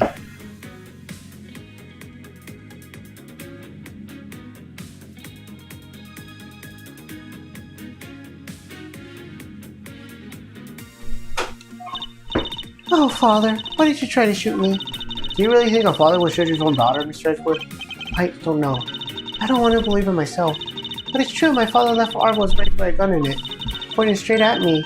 I'm about to die, I thought. Miss Pulps, please calm down, take a deep breath. And then you would allow me to please hear what your last name is one more time? Yes, of course.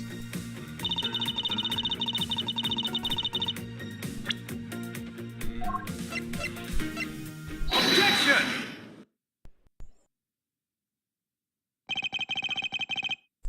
I have here a dossier of your father. And according to this, your father was right-handed. Ah, then. The person pointing a gun at you at the top of the stage was not Mr. Deacon. Hold on there, Mr. Prosecutor. I think you need to refresh your course. The bad badger had a model gun attached to his right hand, which is why the only hand he could have held the real gun was on his left.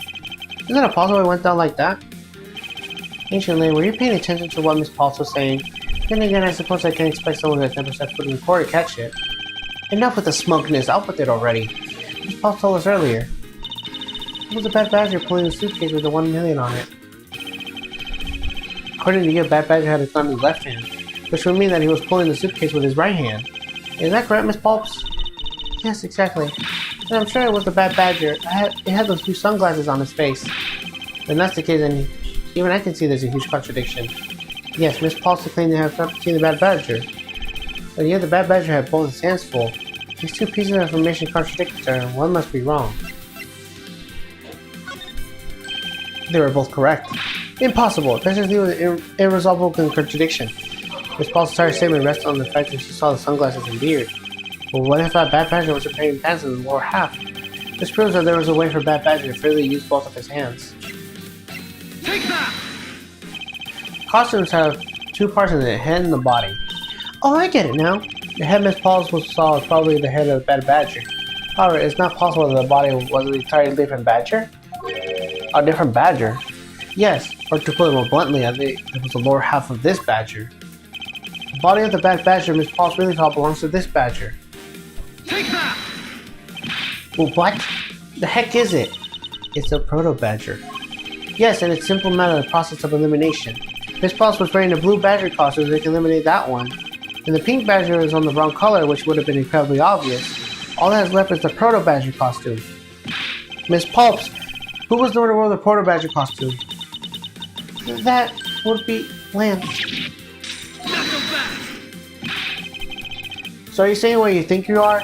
That Lance Amano donned the Black Badger's head and pretended to be Mr. Deacon? On top of which he plotted to shoot Miss Pulse while wearing the his thing? The stage was set up in the stadium with nothing more than that setup. And his purpose was to lead Miss Pulse into believing she had committed murder. Standing here in front of Miss Pulse and pretending to be the victim. It was all done so she could pull the trigger. I have no idea what you're talking about. Why exactly would I have to do all that, huh? There's only one reason. Miss Lance Amano. You are the real culprit behind the murder of Mr. Oliver Deacon. What? No! That's slander. Take it back. You take it back right now. Just out of curiosity, Lance, which is your dominant hand? I'm left-handed. What does that have to do with anything? It depends. According to Miss Pulse, her attacker held the gun in his left hand. Ha! Who's what-handed doesn't prove a thing. And besides, now you know you're just being absurd. It's not like a proto-badger is bulletproof. One misfire and he would have found himself dead, right? Objection! Of course, logically, if he had been shot, he probably wouldn't be here with us. But I believe he had thought of that as well, prepared accordingly. And that should be all the evidence you need. This is how Lance made sure he wouldn't be able to buy the bullet. Take that! We found one half of the Bad Badger costume in the hideout, a broken one. It was not the same one that the victim was wearing, plus it was missing something. And that something is the model gun that the Bad Badger carries, which can fire blanks. What? Miss Pulse, where's the gun you use now? I threw it away into the sea. That makes it a bit tough to verify what it was. Although I believe that we can safely assume that it was the model gun in question. I've heard enough. All you're doing is planning a beer congestion. I admit that as long as the model gun is lost to us, I can't prove I'm right. However, I can say that the possibility that I am right is very high. Okay, let's pretend that you're right and the murder in the stadium was a fabrication. In that case, where do you think the murder really took place, Mr. Prosecutor? I don't know yet. Ha! I knew you were full of it. However, I do believe the murder took place during the earlier time frame. Please wait a second. It's simply not possible. Because I saw Mr. Deacon after he was restrained by Lance. She saw the victim in the state of being restrained?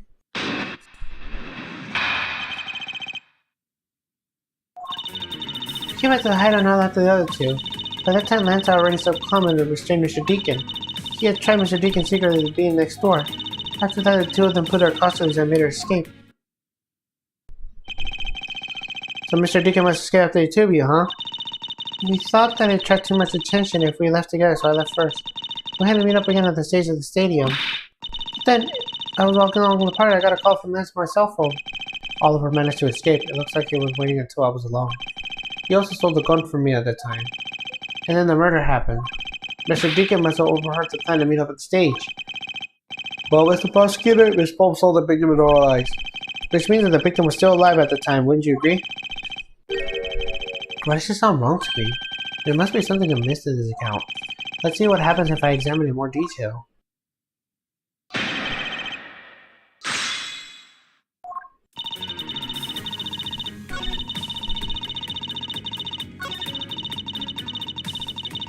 Hold it!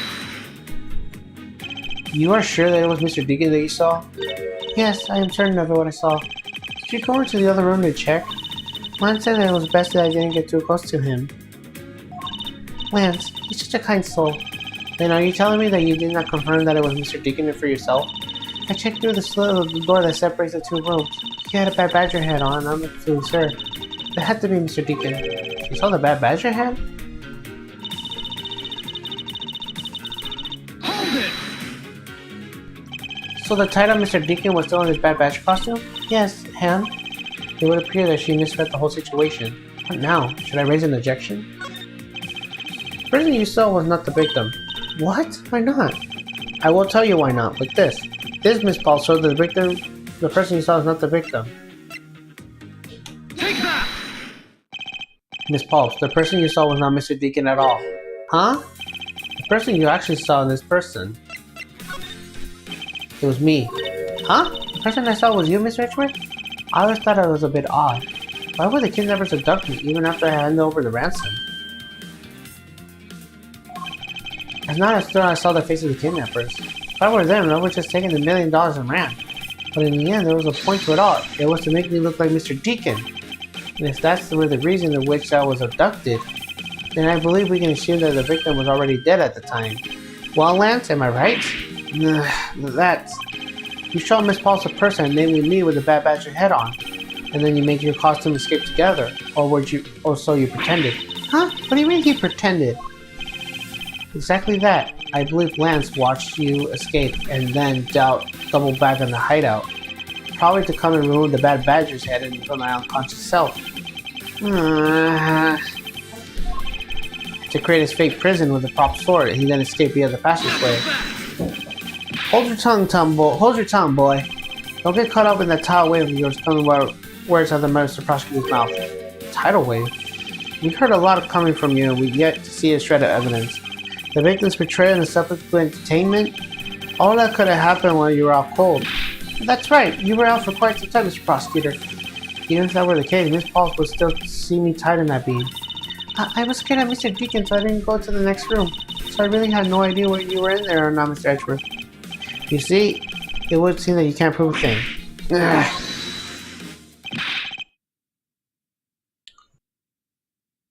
Who said that? Please wait. Mr. Amano? Ho, Miles, my boy, it looks like you're really giving your all. And Lance, it's not good to cause trouble for others. Dad? Let's see, you're the one in charge of the investigation, correct? Yeah, that's right. I'm sorry that my son has been nothing but trouble. This probably won't make up for anything, but I have some evidence for you. Oh, do you now? Is that what I think it is? It's the bad badger clothing the victim was wearing, and the gun. I couldn't ring around for the police, so I went and found these myself. It appears they were disposed of at the sea. Yeah, is there no one in this country who actually obeys the law? There, now. Agent Lane, please calm down. What the heck is this? What the heck is that scrap of paper? This appears to be a letter from the Chief of Police.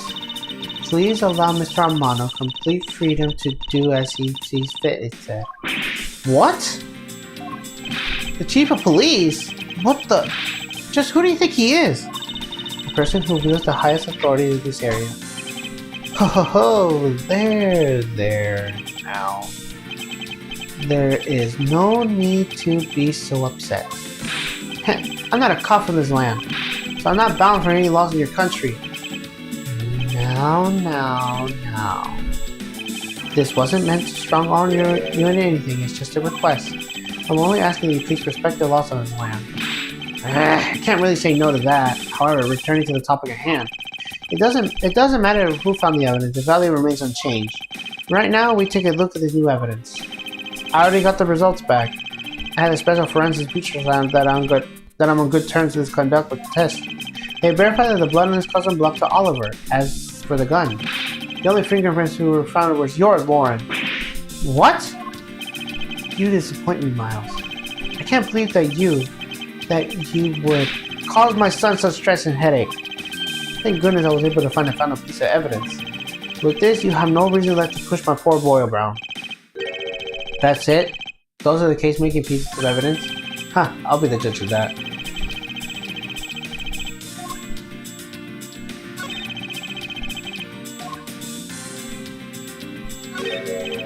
What's this? It looks like there's something inside the costume head. Hey, that's Sparkle. I bet they're really valuable. Sorry, but they're just pieces of a mirror. Why are they in here?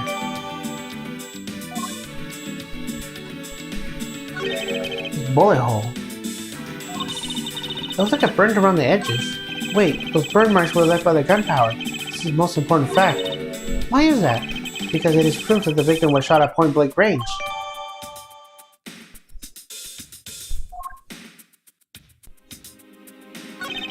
Could this gun be the actual murder weapon?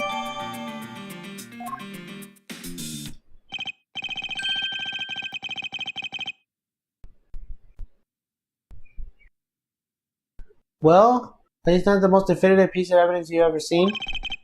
Thank you, Dad. There should be enough to convince you for Mr. Edgeworth over there.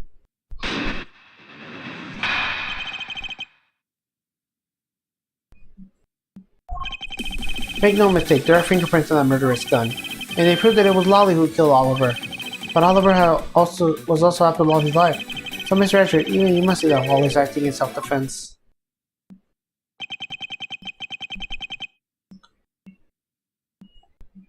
The fingerprints on the weapon, huh? Oh no, this isn't helpful at all. Look, Mr. Edgeworth, all I want to do is save Lolly. But in the end, all I have to do is watch on while she takes the punishment for her crimes. And that may be all you can do, however...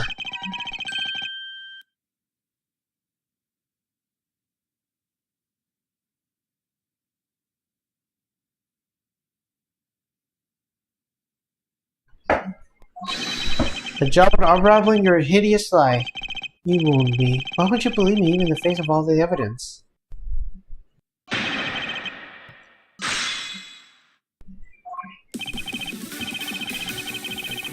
Hold it! Those fingerprints, are you sure they belong to Miss Pops? There's no mistake about it. Though my connections are the best barristers taking me money can ever perform. I find that a bit particular. What? Are you trying to pick an argument with me? What should I do? Should I raise an objection? Frankly, I don't believe that Miss Paul's print should be on that gun to begin with. Because the reason why Miss Paul's print should not be in the gun with is... Take that! It's simply not possible for Miss Paul to have left any prints on the murder weapon. Because while she was in the stadium, Miss Paul was wearing a costume. Huh? But there has been no mistake, we found fingerprints. Well, Miss Pops, do you remember touching the gun at any point? Yes. As a matter of fact, I did hold it for a bit back in the hideout. I handed it off to Mr. Deacon when he and Lance left to the haunted house. To retrieve the ransom money, I suppose. And there you have it. This is where Miss Paul's prints found their way onto the gun. Ugh. Do you understand now, Mr. Amano? The fingerprints do nothing to prove that Miss Paul is the murderer. But you still don't have anything to prove that she isn't the killer, right? You're already adamant on insisting that your girlfriend's cold-blooded killer. Oh, Lance.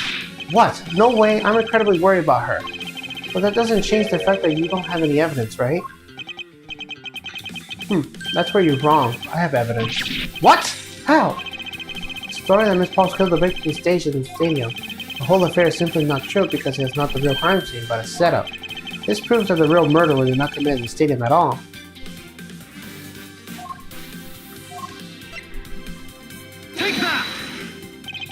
Let us take another good look at the costume that the victim was wearing. Then I believe you will see why I insist that it was not shot in the stadium. This is the part of the costume that proves it. Take that! The burn around this bullet hole is made when the victim was shot at point-blank range. So then you mean the murderer Miss Holbeck saw their stadium really was? Yes, she saw two people, but they were separated by a distance. If the victim was indeed shot from below the stage, it shouldn't be a gunpowder burn. Look at you, Mr. Smarty Pants Prosecutor. Since you seem to know all the answers, why not tell us where the real crime scene is then? Glenn sent me out to look like Mr. Deacon back in the hideout. If that's the case, then the murder must have happened prior to that. And the location where Lance and the victim were just before I was in prison was...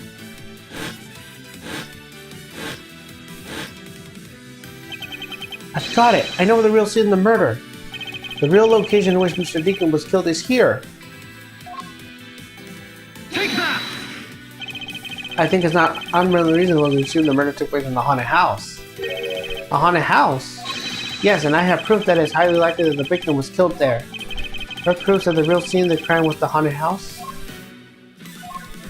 Take that! These were inside the costume the victim was wearing, the fragments of a mirror. A mirror? What does that have to do with anything? Indeed, you don't exactly expect to find pieces of a mirror inside the costume. Yeah, that's pretty highly dangerous. Oh, there's only one place I could think over there for the mirror fragments. And that's the haunted house. Lance Simona, I propose you kill Mr. Deacon with the robber in the haunted house. After that, you stole the blue Badgermobile to move the body in the Wild Wild West area. And the timing in which the blue Badgermobile was stolen confirms this pact. Miles, my boy, say no more. I'm sorry, Mr. Romano, but I can't do that. Not so fast. Be quiet. Yes, please, do something. Stop that boy from speaking any more nonsense. Ernest Romano, correct? I meant you. Now be quiet, Gramps. How dare you? I don't need words. The only thing I require is evidence. Detective evidence. To call these mere bits of size is a bit too responsive, Mr. Prosecutor. What? Sheena, was there a mirror at the kidnapper's hideout? Yes, there is a mirror there. The mirror that's for the haunted house. You see, isn't it possible the fragments got into that costume there? By ancient Lang, there are no fragments on the floor, and the possibility is very low. Not so fast. Possibility? Lang Z says, on truth's path, the word possibility does not exist. The only thing that does is definitive proof. Question, Mr. Prosecutor, is do you have definitive proof you need? Well, Mr. Edgeworth, do you? Do I have solid evidence to prove that murder took place in the haunted house? The answer is no. See? So you don't have any. Shut up. I don't have the evidence yet, but I'm certain the murder occurred around the time I turned the ransom over. At the time, the only people at the haunted house besides myself were Lance and Mr. Deacon. If I can prove that the murder took place in the haunted house, then I can prove Lance's guilt in connection to the murder. What now, Mr. Edgeworth? Ancient Lang, I have a special request. Yeah? I'd like to prove to you that the scene of the crime was indeed the haunted house. Why in the world are you asking the werewolf for permission? Because I don't really have a choice if I want to find the truth. Alright, permission granted, but you're not to touch a single thing, got it? That won't be a problem. All that's important for me is the truth be brought to light. It doesn't matter by who or what it's done, as long as it is. Sheena! I'm here. Put in the paperwork for the authorization immediately. Understood. I'll go get the Gatewater Group's approval. Who was that? Now. Let's hold on for a second. There is no need to obtain approval. Mr. Romano? Ancient Lang, would you please take a look at this? What is this? Sheena! It's the deed to the haunted house. A deed? Read it out loud! Gatewater Land Inc. hereby release the property known as the haunted house to Mr. Romano at the lump sum of $1 million, paid in full in cash. What? As you can see, I am now the legal owner of the haunted house. Are you kidding? When did you... I ran into the owner of the park earlier and made a deal almost immediately. How quickly things move when you're prepared $1 million of a blink of an eye. That $1 million you paid, don't tell me it was... Oh, that's right. You disgusting briefcase belongs to you, doesn't it? I don't have any more use to it, so you may have it back now. You used the ransom money? My Lance is a good boy. He even apologized for the kidnapping a bit earlier. So I do believe that I will forgive him. After all, he did return the ransom money.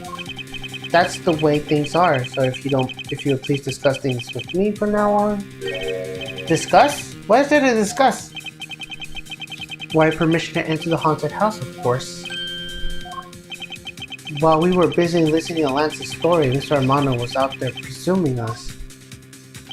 Permission to search for the haunted house is denied. End of discussion. Agent Link, I want you to arrest that girl. And Miles, you should hurry on home now, my boy, before I really lose my temper. Mr. Romano definitely has the deck stacked in his favor here. What should I do? If I leave it like this, the truth will be lost forever.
If I can't get permission to investigate the crime scene, then the truth will be lost.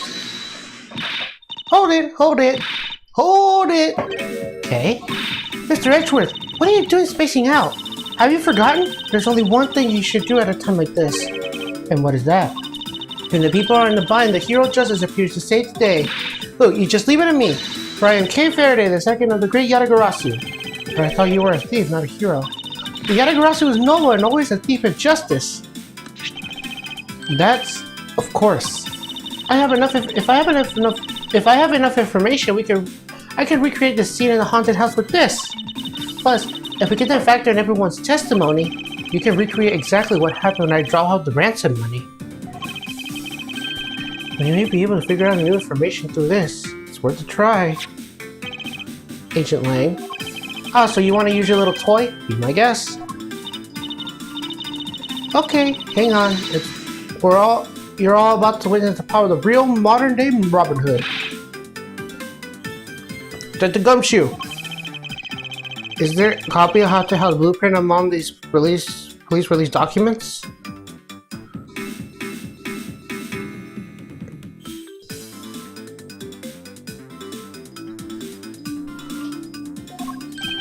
Yes, sir. We got it just in case we need it for the kidnapping case. Alright, I'll input the haunted house data.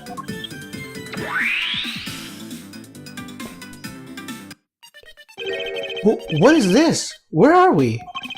It's like we're inside a haunted house.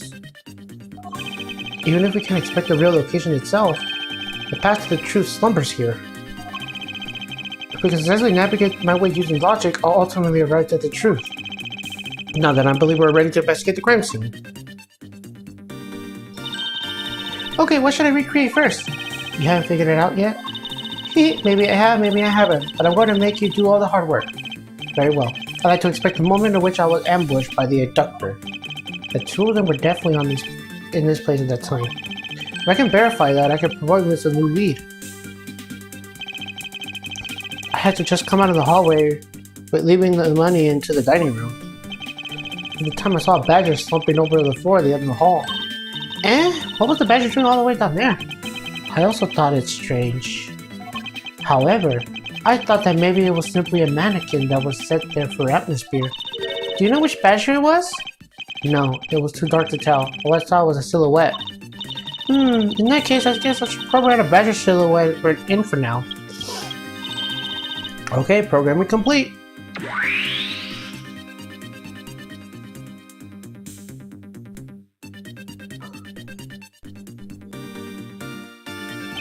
And then I started walking towards the exit. And that's when you were struck from behind, right? Yes. But that's odd. The hallway is a dead end. Where does your assailant come from? There's only one location I can think of. I believe my assailant was waiting here. Take that! That doll I saw wasn't really a doll. It was in fact a costume kidnapper. Oh, and he used the costume and a perfect camouflage to blend in with the rest of the house. Precisely. He waited until he had made the drop-off and then was about to leave. Then, just as he saw her taking steps towards the exit, he stood and launched his attack. I can think of no better hiding place than this. Hey, not bad. I'm beginning to think that I should steal this tactic for myself. Just don't use it to do anything criminal, okay?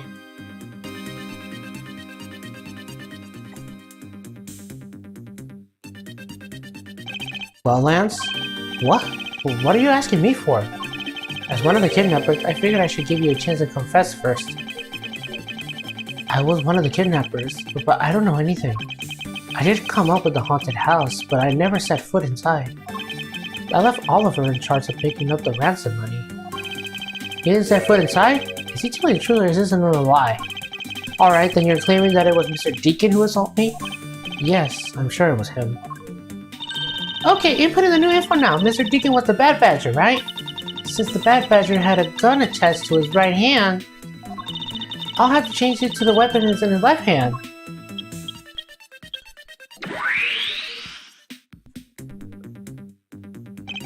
Now to verify the facts of this recreation.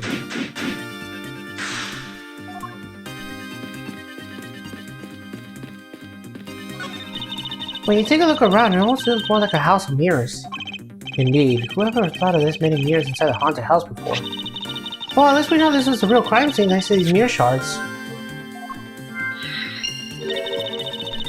Hey, wait, these shards, there's something different about them. Oh? The ones we found earlier are thicker than the shards of those mirrors on this wall. And look, there's a sort of design on his back too. Pieces of the costume are definitely different from the other mirrors. What does this mean?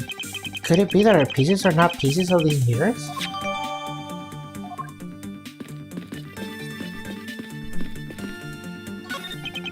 Miles, my boy, what is the meaning of all this? Do you plan to pay me back for all I've done for you in this conviction of my son? I have not forgotten my debt to you, however, your son's crimes are a separate matter. Furthermore, I can't ignore the truth when it's right before me. You will regret this, I promise you that. No matter the outcome, I never regret my choices I make. You didn't recreate the weapon. Well, I can't exactly recreate something I know nothing about. So tell me, what were you hit with? The attack came from behind, but I have no idea. I thought it was from someone's bare hands. Okay, so where were you hit? I was hit on the right side of my head, just above my temple. There was a bit of a blood, but it wasn't anything serious. Ouch, so painful. Why are you smirking like that when you say it? It's just your imagination, now let's see. I wonder if there's anything in the hallway that could have been used as a weapon. I'm looking for something the culprit could have used to hit you with. Take that! I have it. This was indeed one such object laying here in the hallway. A prop sword. Are you talking about this thing here? Yes. Although we did find it in the kidnapper's hideout. Wait, yes, it's possible that the culprit took it with him after using it on me. To leave no evidence behind, right? Correct. It may be worth a more thorough examination yet. Okay, so what test do you want this sword? The culprit was wearing a costume at the time, so a fingerprint analysis is useless. Let us run a luminal test. It's possible that some of my blood found its way onto this. Agent Link, may I ask for your cooperation in this matter? Like I have a choice. Sheena, call the lab boys. Understood. Except for a dab on the left side, it would appear that the blade is spotless. So it must have been the left side of the prop sword that hit you then, right?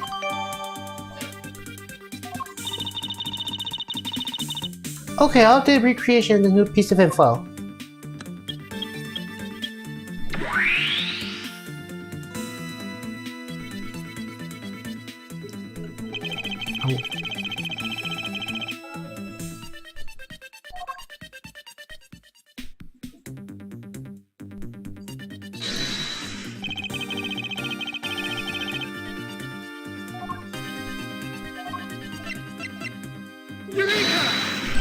Finally, I found a clear contradiction in the facts about the sword. Except for a bit of a left side, the prop sword is absolutely spotless. However, if the culprit had used his left hand, the blood would have been on the opposite side. The opposite side? Huh. If the culprit held the sword in his left hand, then the sword's right side would have hit. I see, but the blood is on the left side of the sword, right? Which means that he used his right hand to hit you. Exactly. This prop sword is a large hand guarded attached to the hilt. It would have been impossible for her to hold it in two hands while wearing a costume with such big hands. Therefore, if it couldn't be the left hand or both hands, it must have been the right. I'll change the data to reflect the right hand swing. Not yet, Kay. There's no sense of changing anything yet. If you change the parameters of the right hand, it only creates a new contradiction. Changing the prop sword with the culprit's right hand will conflict with what?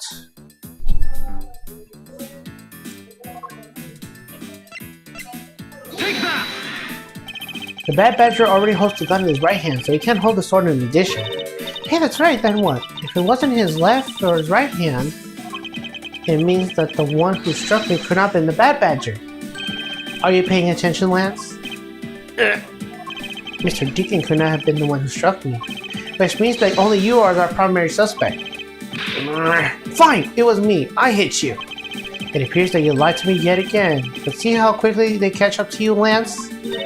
Wait, isn't Lance left-handed? Ah, yes, but that's what makes this deception all the more interesting. He used his right hand to make it look like Mr. Deacon has been the one striking me. For you see, firing a gun with one's dominant hand is difficult, but that level of dexterity isn't required to swing a prop sword. Okay, please input the new data. The one who hit me from behind was Lance. Or should I say the Proto Badger? You got it, here I go!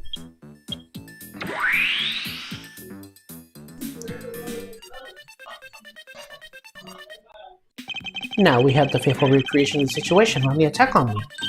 Alright, all we have to do is examine this new recreation and... And what exactly is so funny, Ancient Lane? That amusing little gadget, it sure packs a punch, right, Sheena? Yes, it was all I could do was hold my laughter in.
Hey, don't make fun of little thief, you mean old werewolf.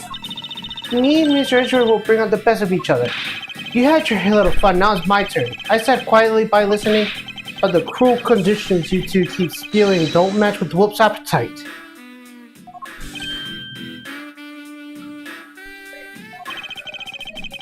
There's no guarantee your toy will show us the real situation at any given time. And I'll display so whatever information you put in there, right? Well, when you put it that way, you're suspicious or wrong. It's not your fault, so I'm gonna let you on this. There's a trick to this haunted house. And what might that be exactly? The trick beyond your tiny imagination can produce. Sheena! Here you are. Now then, what did you miss, girlie? It's written here in this pamphlet.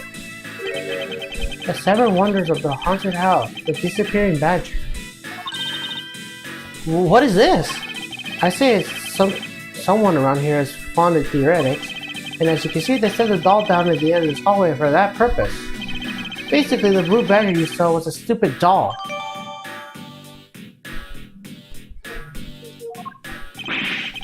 How could this be?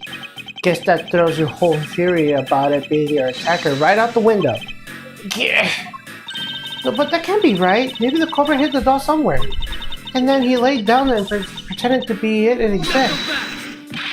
If the criminal couldn't even hide himself in the hallway, how could he hide the giant doll? Do you get it now? Thanks to your presumptions. Your logic started off weak and led to a completely wrong conclusion. Yeah. Now get off your high horse. Mr. Edgeworth. Okay, I wonder if you could please import the new information for me.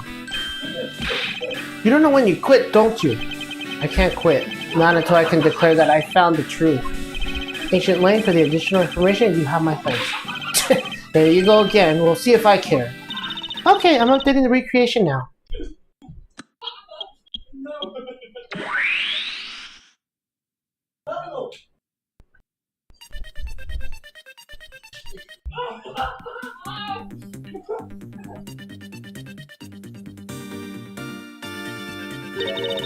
That looks really weird. Look at how it changes from the blue badger into the pearl badger all of a sudden. If the Stumptower badger is just a doll, where was the attacker hiding? Well, that's what we're going to find out, right? So come on, Mr. Edgeworth, let's go. Yes, let's. This recreation can't be right, which means there's something to be contradiction somewhere.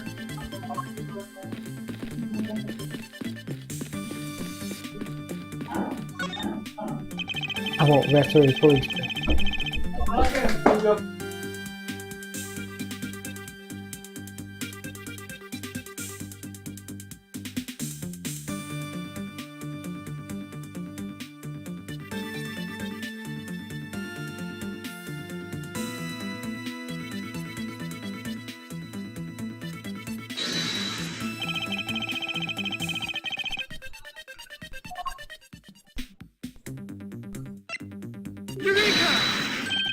Hold on a second here. There's something wrong with this blue badger. Huh? Like what?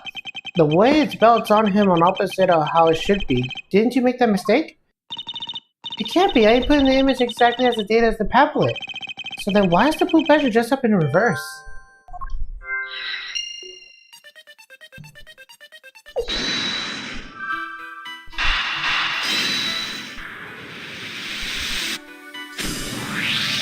Okay, do you remember what you said earlier? What I said earlier about what? About how this building might be a house of mirrors? A house of mirrors? Oh, that would explain the reverse or mirrored image. Yes, this blue badger might be nothing more than a reflected image of the real one. Then it was the blue badger you saw was a reflection? When I looked down this hall, I thought it was perfectly straight. However, if there was a mirror, oh, then it would actually form an L shape, right? Precisely. I was to see the hallway was almost pitch black, and there was a beam of the way I constructed the view of my other hallway. Wait, but why build a place like that? It sounds pretty pointless to me. Okay, this house is just another attraction of the amusement park. They created the mirror-like wall for this very purpose, one I could point out to you. This was the reason why they built a mirror wall.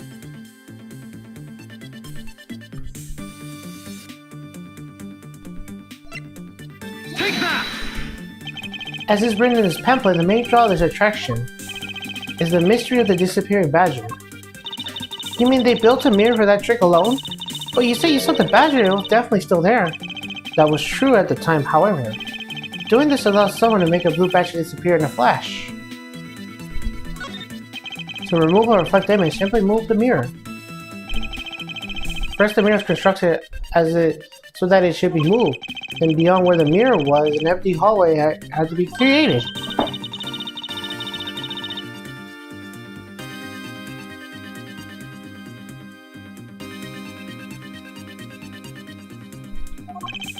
And when they wanted to hide it, they simply had to close it again. That explains why the other side of this fragment had the design on it. Ah, and if the pattern is the same as the other walls in this hallway, then when the mirror is closed, they will blend in with the rest of the walls. This is the mirror trick that this haunted house employs. And this also proves the existence of a hiding place for the culprit. Huh? How so? Think about it, Kay. There was a place that was outside of my field of vision. The culprit kept outside hiding here. Take that! There was a very large blind spot, one I could not see beyond, and it was here. If my assailant held on the other side of the movable mirror, then you wouldn't be able to see him. He didn't even need to do anything until the blue badger doll. Exactly, all he had to do was wait for me on the other side of the mirror. Wait, hold on, I just thought of something. Yes? Well, shouldn't the mirror wall be broken right now in reality? Since we have a few shards on it, we can probably assume it is. Yes, it most definitely is broken. The question is, when was it broken? Since we found these inside the victim's costume, that would mean that the victim was there when the mirror was broken. Wait, that sound. Leave the money and go, now. That sound I heard was most definitely a sound of a mirror breaking. Okay, I'd like to import some new information. Ah! Don't scare me like that. Sorry, but I need you to recreate something for me. Sure, whatever you need, just what do you need anyways? If you could first recreate this hallway just before I enter the dining room. You got it!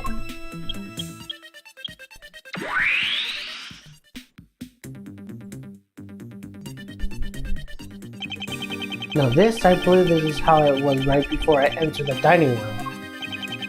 Although at the time I thought it was but a single straight hallway. And then I went inside. It was around then that I heard a sound of the mirror shattering. You heard what? Then, yes, I believe it was then that the mirror was broken. Okay, so then when you step outside the hallway again, the mirror wall should no longer exist, Kay, so please recreate that. Got it!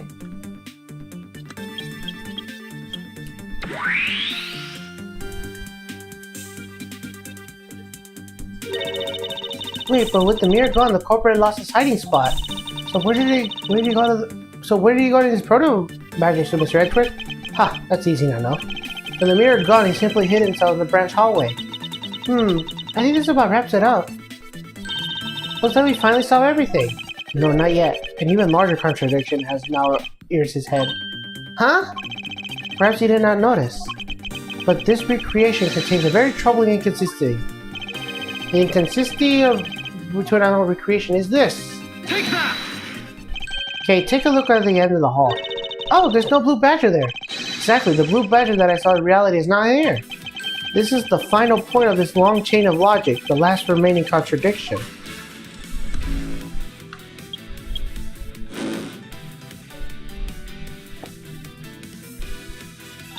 So let me get this straight. When you came out of the dining room, you saw the badger, right?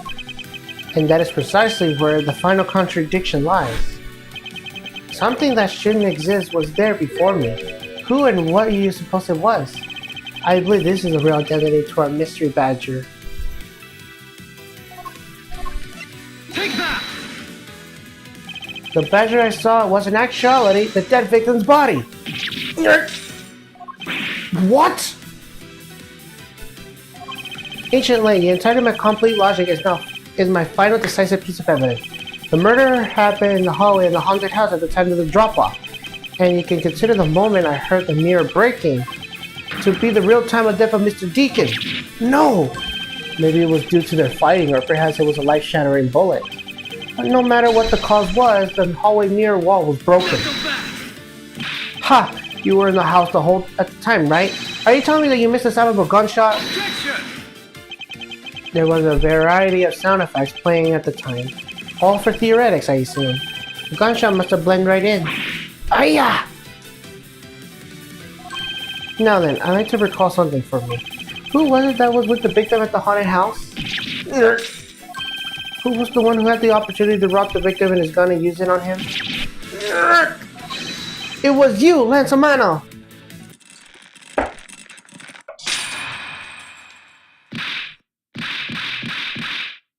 I'm sorry.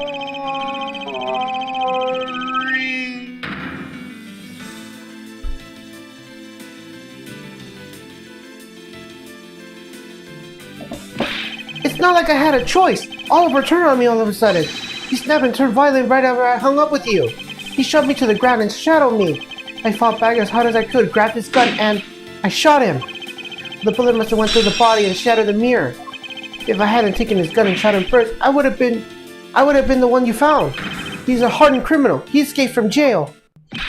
See? That justifies self-defense. My boy is only trying to protect himself. That remains to be seen. We'll have to be resolved in court. Ancient Ling, I leave the rest to you. Hey, as if you were the one in charge around here. Guys, arrest these two and get them out of my sight. Oh, wait, I have nothing to do with the murder. The only person who should be arresting is Lance. Dad? Sorry, but you're not slipping away that easy, Mr. Ernest Amano.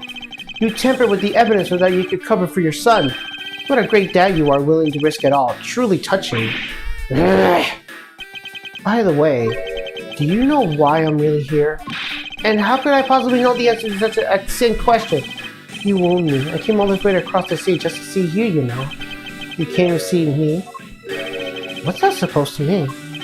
I have a few things to ask you, Mr. Amano, about the case from 10 years ago. Case from 10 years ago? Oh, what's the name of the youth here for that case? China! It's known as the KG8 incident. The KG8 incident? Oh, so you remember it? Good. Then you recall that the trigger on that case was the Amano Group scandal.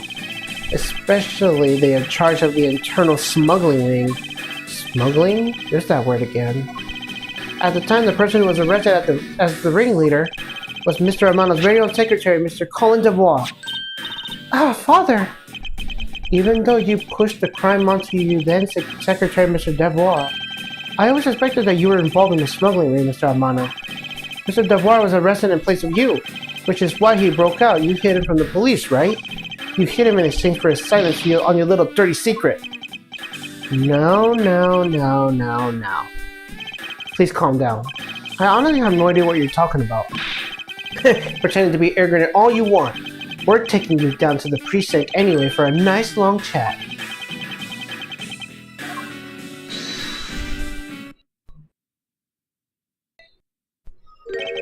What the? Who the heck was that?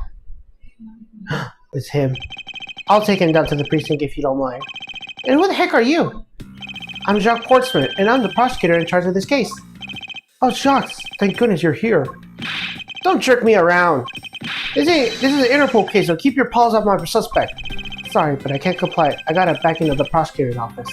See, in this country, we prosecutors work with the police to bring cases in court. So if you could please cooperate with me here, that would be great. Now, how about a handshake to seal the deal? Sorry, but I hate prosecutors, the whole lot of you. Guys, arrest these two suspects. Sir! Oh, I almost forgot. Prosecutor Miles Edgeworth, isn't it? I'd like to thank you. Thank me? Yeah, for working so hard to fulfill my goal. Hey, is that any way to thank someone? And what the heck is that supposed to mean? You were so reckless with a glance that you forced her nurse to tamper with the evidence. Thanks to that, I finally have a legitimate reason to arrest him. So how does it feel to bite the hand that feeds you? The hand that feeds me? I'm not sure I follow. Ha! It's no use pretending with me. You're the one, right?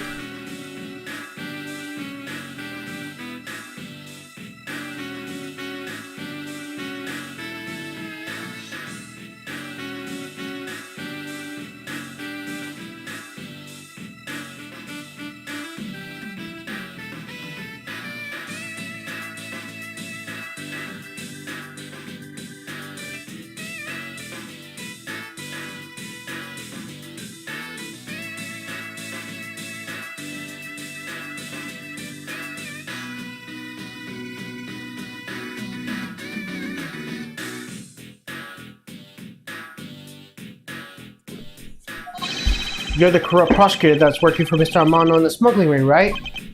No, I would never do such a thing. Tch, what the heck? Our intel's never wrong.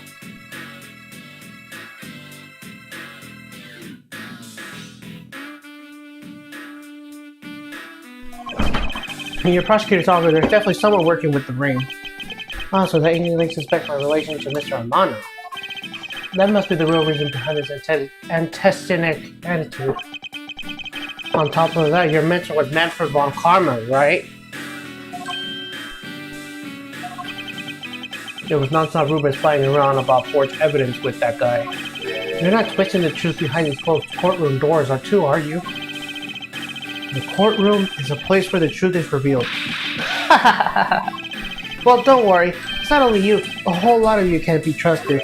The prosecutor who never lost in 40 years, every defendant must be found guilty. Fueled by that kind of thinking, is it any wonder that courts proceeded nothing but falsities and lies? It would seem that this disdain tends beyond just me. Prosecutors, the courts, why is this man so angry with us all? Rest assured, the next time we meet, I won't be so forgiving. So don't you forget it. Please wait. Agent Sheena? Why does Agent Lang hate our prosecutor so? Lang is the head of the long-honored House of Lang in Xingfa. The heads of all police-related divisions in that country were all of Lang blood. Were? What do you mean by that? Aren't they still?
They were reversed, but that was a long ago.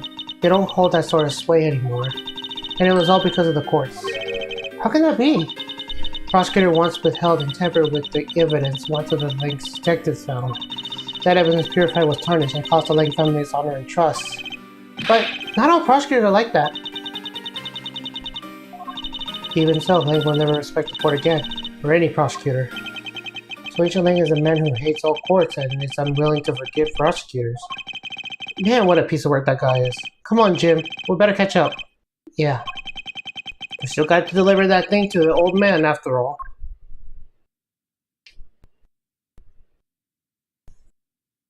Take the gumshoe? I believe it's time we wrapped up and head out ourselves. Yeah, are you going home, Mr. Edgeworth? No, I've done nothing but entitle for one mess after another since my return. If it's alright with you, can you drop me off at my office? No problem, sir. Excuse me. Yes, what is it? Thank you very much. Oh, it's okay, no need to thank me, pal. Screwed my job as a detective. I guess I was fooled pretty badly by Lance. Oh, cruel fate, what a woman to do when she's been hurt by the one she loved. And to think I never realized my father was right there. I never said anything to him. I knew it. I'm a failure. Oh, there she goes again, talking to herself. Miss Palps. I wonder if you know why your partner participated in the kidnapping? No, I have no idea. Your father died while he was trying to stop Lance. This means that from the beginning he had no interest of the stage self-abduction. Well, then why did he? I believe it's because of your presence, Miss Palps. Me? Lance realized that the two of you were related, which is why he used you as a hostage to support Mr. Devoir into cooperating. Father. As a felon, he could not tell his real relation to you. However, as a Mount Valley butler, at the very least, he was able to watch over you. It was also he could do it, but that was the shape of his overflowing love for you. Go on, speak your mind. That is... Thank you very much. You're welcome, although there is no need to thank me. No, Lawrence, stop. I mean, this man's so much older than you.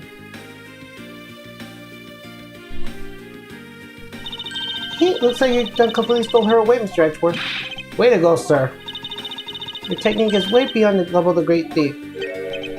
What are you going on about now? Wow, your deduction skills may sound, but you have no street smarts. That's Mr. Edgeworth for you. Yeah, I mean, he still hasn't figured out who I am at all. If you hadn't remembered at all this time, I guess I'm just going to have to say it. This isn't the first time we met, you know. Well, what do you mean, pal? Mr. Edgeworth? How do you know this girl? Looks like you totally forgot me too, Gummy. Gummy? Here, maybe this will jog your memories. I promise I'll return this to you one day, remember? That single piece of cloth took me back far from my past. To that fateful day 7 years ago, when I first met the then child K and Detective Gumshoe. Alright, with that, Turnabout is done.